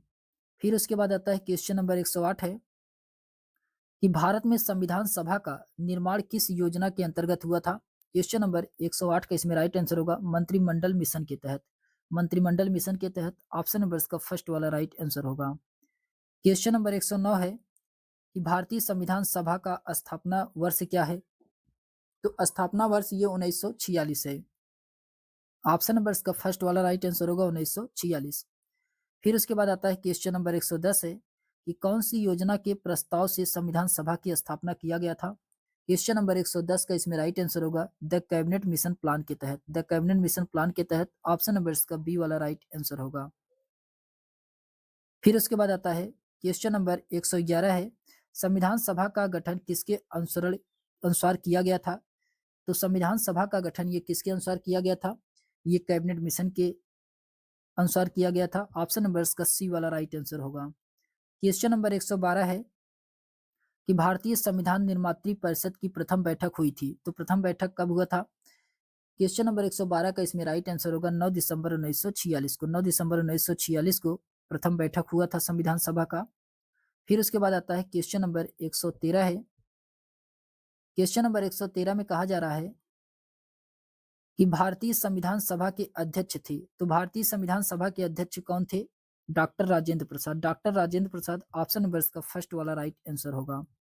इसके एक्सप्लेनेशन दिया गया है कि 9 दिसंबर 1946 को संविधान सभा की प्रथम बैठक की अध्यक्षता अस्थायी अध्यक्ष डॉक्टर सचिदानंद सिन्हा को चुना गया था और उसके 2 दिन बाद 11 दिसंबर 1946 को संविधान सभा ने डॉक्टर राजेंद्र प्रसाद को निर्विरोध संविधान सभा का अस्थायी अध्यक्ष बनाया गया था। इसके महत्वपूर्ण तथ्य में दिए गए हैं। भारतीय संविधान सभा की स्थापना 9 दिसंबर 1946 को उसकी प्रथम बैठक से आरंभ होने के साथ हुई थी। संविधान सभा के सदस्यों का निर्वाचन प्रांतीय विधानमंडलों विधानसभाओं के सदस्यों के द्वारा अप्रत्यक्ष निर्वाचन के द्वारा किया गया था। फिर उसके बाद आता है कि भारतीय संविधान 26 जनवरी 1950 को लागू हुआ था, जबकि 26 नवंबर 1949 को अंगीकृत, अधिनियमित और आत्मार्पित किया गया था। संविधान सभा के निर्माण में कुल 2 वर्ष 11 माह 18 दिन का समय लगा था। क्वेश्चन नंबर 114 है, संविधान सभा बनने में कितना समय लगा था? तो 2 वर्ष 11 माह 18 दिन का। ऑप्शन नंबर इसका बी वाला राइट आंसर होगा। फिर उसके बाद आता है क्वेश्चन नंबर 115 है कि भारत के संविधान को अंगीकृत किया गया था। तो भारत के संविधान को कब अंगीकृत किया गया था? क्वेश्चन नंबर 115 का इसमें राइट आंसर होगा 26 नवंबर 1949 को। ऑप्शन नंबर इसका सी वाला राइट आंसर होगा। फिर उसके बाद आता है क्वेश्चन नंबर 116 है, भारत के संविधान को अंगीकृत और स्वीकार निम्न वर्षों में किया गया था। कब किया गया था? ये किया गया था 1949 में। 1949 में ऑप्शन नंबर इसका फर्स्ट वाला राइट आंसर होगा। फिर उसके बाद आता है क्वेश्चन नंबर 117 है कि भारत के संविधान सभा की पहली बैठक कब हुई थी? तो 9 दिसंबर 1946 को। 9 दिसंबर 1946 को हुआ था। ऑप्शन नंबर इसका सी वाला राइट आंसर होगा। 9 दिसंबर 1946 को ऑप्शन नंबर इसका सी वाला राइट आंसर होगा। फिर उसके बाद आता है क्वेश्चन नंबर 118 है, संविधान सभा के अंतरिम अध्यक्ष कौन थे? तो संविधान सभा के अंतरिम अध्यक्छ डॉक्टर सच्चिदानंद सिन्हा थे। डॉक्टर सच्चिदानंद सिन्हा थे। ऑप्शन नंबर इसका फर्स्ट सी वाला राइट आंसर होगा। फिर उसके बाद आता है क्वेश्चन नंबर 119 है, भारतीय संविधान के लागू होने की तिथि क्या है? तो भारतीय संविधान के लागू होने की तिथि 26 जनवरी 1950 को। 26 जनवरी 1950 को पूर्ण संविधान लागू हुआ था। ऑप्शन नंबर इसका फर्स्ट वाला राइट आंसर होगा। इसके एक्सप्लेनेशन दिया गया है कि भारतीय संविधान की प्रस्तावना उद्देश्य में उल्लेखित किया गया है कि 26 नवंबर 1949 को भारत के संविधान को अंगीकृत, अधिनियमित और आत्मार्पित किया गया है। संविधान को अपनाने, उसके पूर्ण होने तथा उसको अंतिम रूप देने की तारीख 26 नवंबर 1949 को ही माना जाता है। इसी दिन नागरिकता अतःकालीन संसद अस्थायी और संक्रमण कालीन उपबंध लागू किए गए थे। यद्यपि संविधान के शेष उपबंध 26 जनवरी 1950 से प्रभावी हुए। अतः संविधान के पूर्ण रूप से लागू होने का तथा पूर्ण रूप से क्रियान्वित होने की तिथि 26 जनवरी 1950 को ग्रहण करते हैं। इसी दिन प्रत्येक वर्ष गणतंत्र दिवस के रूप में मनाया जाता है, गणतंत्र दिवस के रूप में। क्वेश्चन नंबर 120 है कि भारत का संविधान किस दिन लागू हुआ था? क्वेश्चन नंबर 120 का इसमें राइट आंसर होगा 26 जनवरी 1950 को। 26 जनवरी 1950 को ऑप्शन नंबर इसका सी वाला राइट आंसर होगा। क्वेश्चन नंबर 121 है, स्वाधीन भारत के संविधान पर संविधान सभा के सदस्यों का हस्ताक्षर हुआ था। तो ये कब हुआ था? क्वेश्चन नंबर 121 का इसमें राइट आंसर होगा 24 जनवरी 1950 को। ऑप्शन नंबर इसका डी वाला राइट आंसर होगा, 24 जनवरी 1950 को हुआ था। फिर उसके बाद आता है क्वेश्चन नंबर, अच्छा इसके एक्सप्लेनेशन दिया गया है कि संविधान सभा द्वारा 24 जनवरी 1950 को दिन मंगलवार को राजेंद्र प्रसाद को अंतरिम राष्ट्रपति चुना गया। इसी दौरान सभा में उपस्थित 284 सदस्यों ने भारतीय संविधान पर हस्ताक्षर किए थे। फिर उसके बाद आता है क्वेश्चन नंबर 122 है कि भारतीय संविधान को किसने अधिनियमित किया था? क्वेश्चन नंबर 122 का इसमें राइट आंसर होगा संविधान सभा के द्वारा। संविधान सभा के द्वारा। ऑप्शन नंबर इसका डी वाला राइट आंसर होगा। फिर उसके बाद आता है क्वेश्चन नंबर 123 है कि निम्नलिखित में से कौन भारतीय संविधान सभा का सदस्य नहीं था? तो भारतीय संविधान सभा के सदस्य इसमें बी.एन. राव ये जो कि नहीं थे। ऑप्शन नंबर इसका सी वाला राइट आंसर होगा। इसके एक्सप्लेनेशन दिया गया है, बी.एन. राव संविधान सभा के सदस्य नहीं थे। इन्हें संवैधानिक सलाहकार पद पर नियुक्त किया गया था। वी.टी. कृष्णाचारी राजस्थान से थे, एस.सी. मुखर्जी पश्चिम बंगाल से थे, के.एम. मुंशी महाराष्ट्र विधानमंडल से संविधान सभा के सदस्य निर्वाचित किए गए थे। क्वेश्चन नंबर 124 है कि भारतीय संविधान सभा में कुल कितनी महिलाएं सदस्य थी? तो इसमें 15 महिला थी। 15 महिला थी। ऑप्शन नंबर इसका डी वाला राइट आंसर होगा। इसके एक्सप्लेनेशन दिया गया है कि भारतीय संविधान में कुल महिलाओं की संख्या 15 थी, जिसके नाम इसमें पहला विजय लक्ष्मी पंडित, दूसरा राजकुमारी अमृत कौर, तीसरा सरोजिनी नायडू, चौथा सुचेता कृपलानी, पांचवा पूर्णिमा बनर्जी, छठवां लीला राय, सातवां जी दुर्गाबाई और आठवां हंसा मेहता, नौवां कमला चौधरी, 10वां रेणुका राय, 11वां मालती चौधरी, 12वां दक्षयानी वेलादुयन और 13वां बेगम अजाज रसूल। ये इंपॉर्टेंट है, बेगम अजाज रसूल। ये संविधान सभा में जो 15 महिलाओं में ये एकमात्र मुस्लिम महिला थी। एनी मस्करीन 14वें पे और 15वें पे अम्मू स्वामीनाथन थी। फिर उसके बाद आता है क्वेश्चन नंबर 125 है, संविधान निर्मात्री परिषद की वैधानिक परामर्शदाता थे तो कौन थे? क्वेश्चन नंबर 125 के इसमें राइट आंसर होगा बी.एन. राव। ऑप्शन नंबर इसका सी वाला राइट आंसर होगा। इसके एक्सप्लेनेशन दिया गया है, संविधान निर्मात्री परिषद यानी कि संविधान सभा के वैधानिक परामर्शदाता संवैधानिक सलाहकार बी.एन. राव थे। बी.एन. राव ने ही संविधान सभा का पहला प्रारूप तैयार किया था, जिस पर विचार एवं परिवर्तन करके प्रारूप समिति द्वारा संविधान सभा के समक्ष संविधान का मसौदा प्रस्तुत किया गया। फिर उसके बाद आता है, इसके अन्य महत्वपूर्ण तथ्य में दिए गए हैं कि संविधान सभा ने संघ संविधान समिति सहित कुल प्रमुख समितियों का गठन किया था। इसमें मुख्य समितियां तथा उनके अध्यक्ष इस प्रकार हैं। तो इसमें कौन कौन है? इसमें पहला है नियम समिति के अध्यक्ष डॉक्टर राजेंद्र प्रसाद, दूसरा संचालन समिति के अध्यक्ष डॉक्टर राजेंद्र प्रसाद और तीसरा रियासत समिति के अध्यक्ष डॉक्टर राजेंद्र प्रसाद, चौथा प्रारूप समिति के अध्यक्ष डॉक्टर भीमराव अम्बेडकर, पांचवा मूल अधिकार एवं अल्पसंख्यक समिति के अध्यक्ष सरदार वल्लभ भाई पटेल और छठवां संघ शक्ति समिति के अध्यक्ष जवाहरलाल नेहरू और सातवां है संघ संविधान समिति के अध्यक्ष पंडित जवाहरलाल नेहरू और प्रांतीय संविधान समिति के अध्यक्ष सरदार वल्लभ भाई पटेल थे। फिर उसके बाद आता है क्वेश्चन नंबर 126 है। क्वेश्चन नंबर 126 में कहा जा रहा है कि संविधान सभा का विधिक सलाहकार कौन थे? तो विधिक सलाहकार संविधान सभा के कौन थे? ये बी.एन. राव थे। बी.एन. राव। ऑप्शन नंबर इसका सी वाला राइट आंसर होगा बी.एन. राव। फिर उसके बाद आता है क्वेश्चन नंबर 127 है कि भारत की संविधान निर्मात्री सभा का कानूनी सलाहकार कौन थे? ये बी.एन. राव थे। ऑप्शन नंबर इसका बी वाला राइट आंसर होगा बी.एन. राव थे।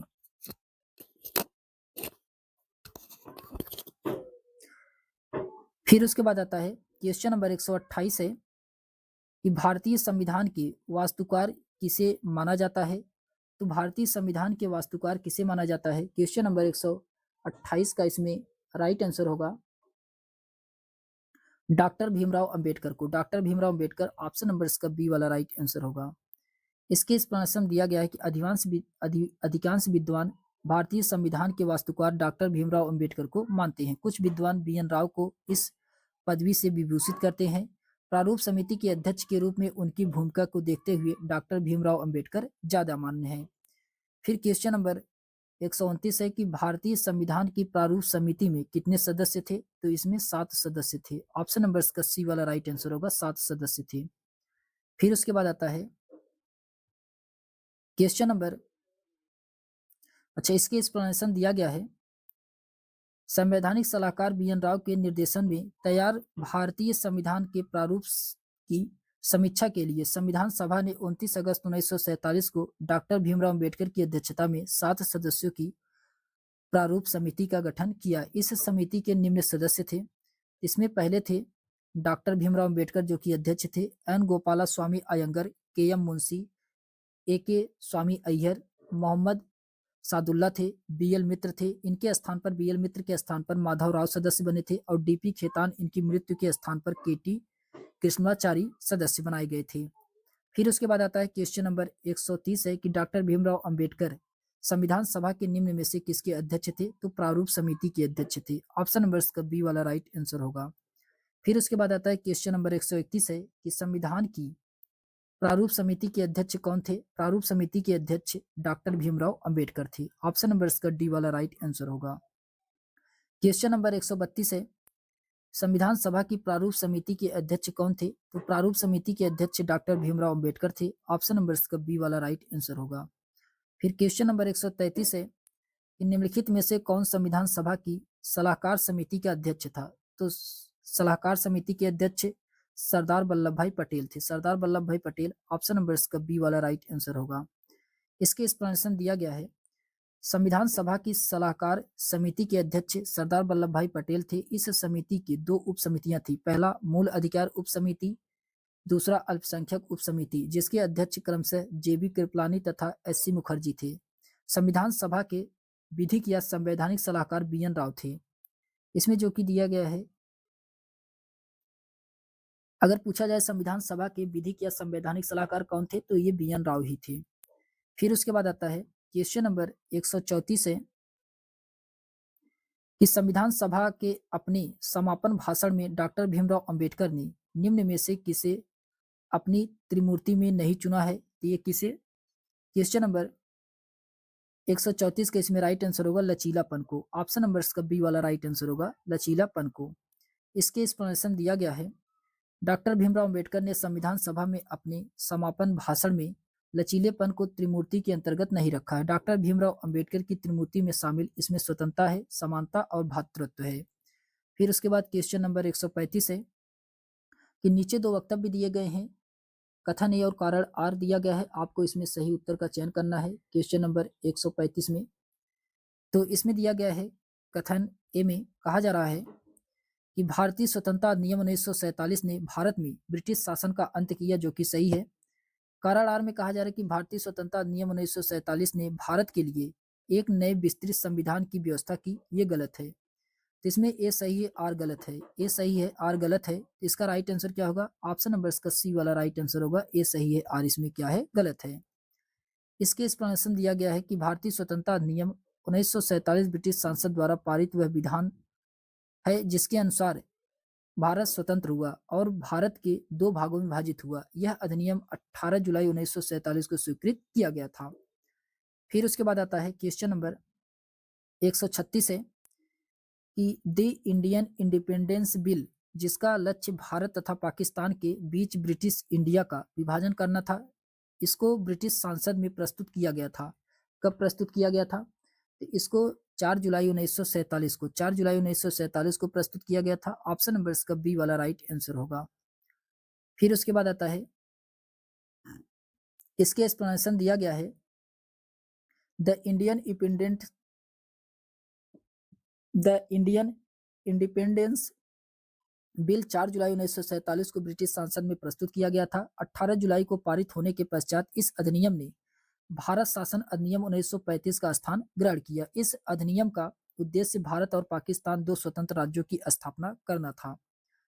फिर उसके बाद आता है क्वेश्चन नंबर 137 है, इनमें से कौन भारत का वायसराय था जब अगस्त 1947 में भारत तथा पाकिस्तान के बीच ब्रिटिश इंडिया का विभाजन हुआ था?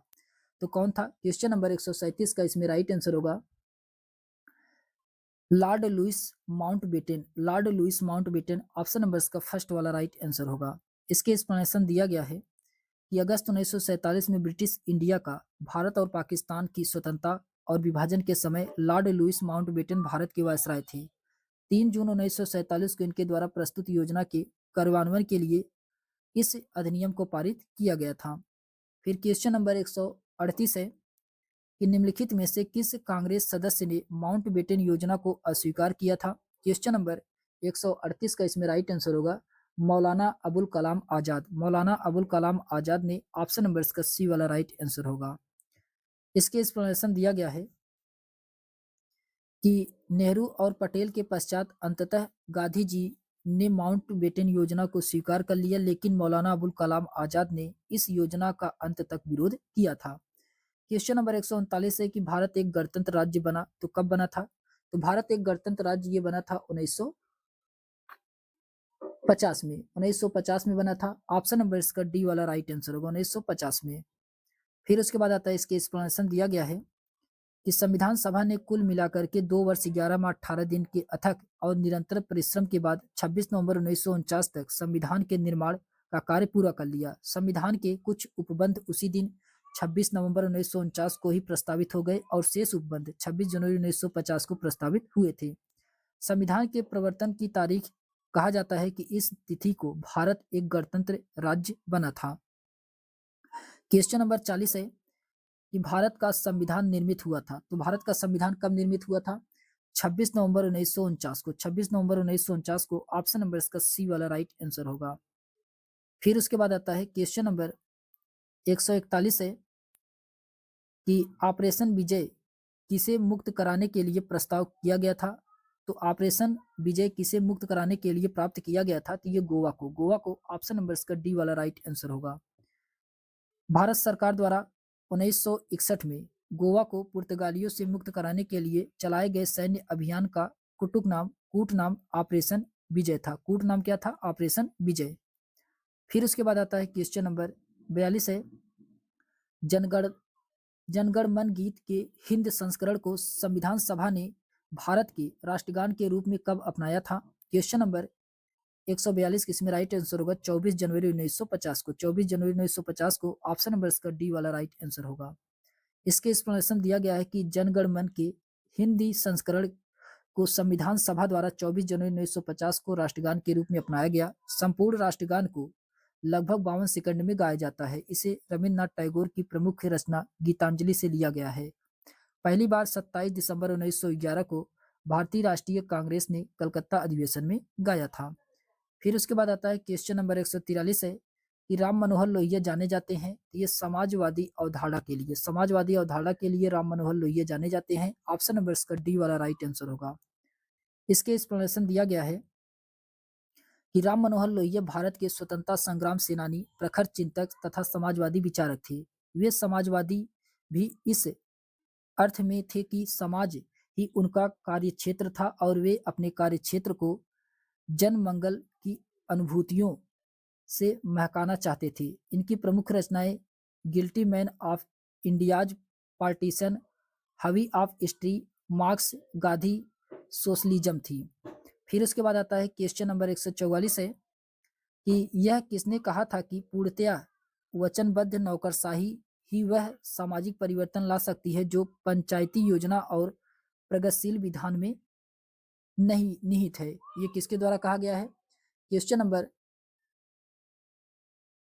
नंबर 144 का इसमें राइट आंसर होगा। ये कहा गया है इंदिरा गांधी के द्वारा। इंदिरा गांधी के द्वारा। ऑप्शन नंबर इसका बी वाला राइट आंसर होगा। इंदिरा गांधी के द्वारा कहा गया है।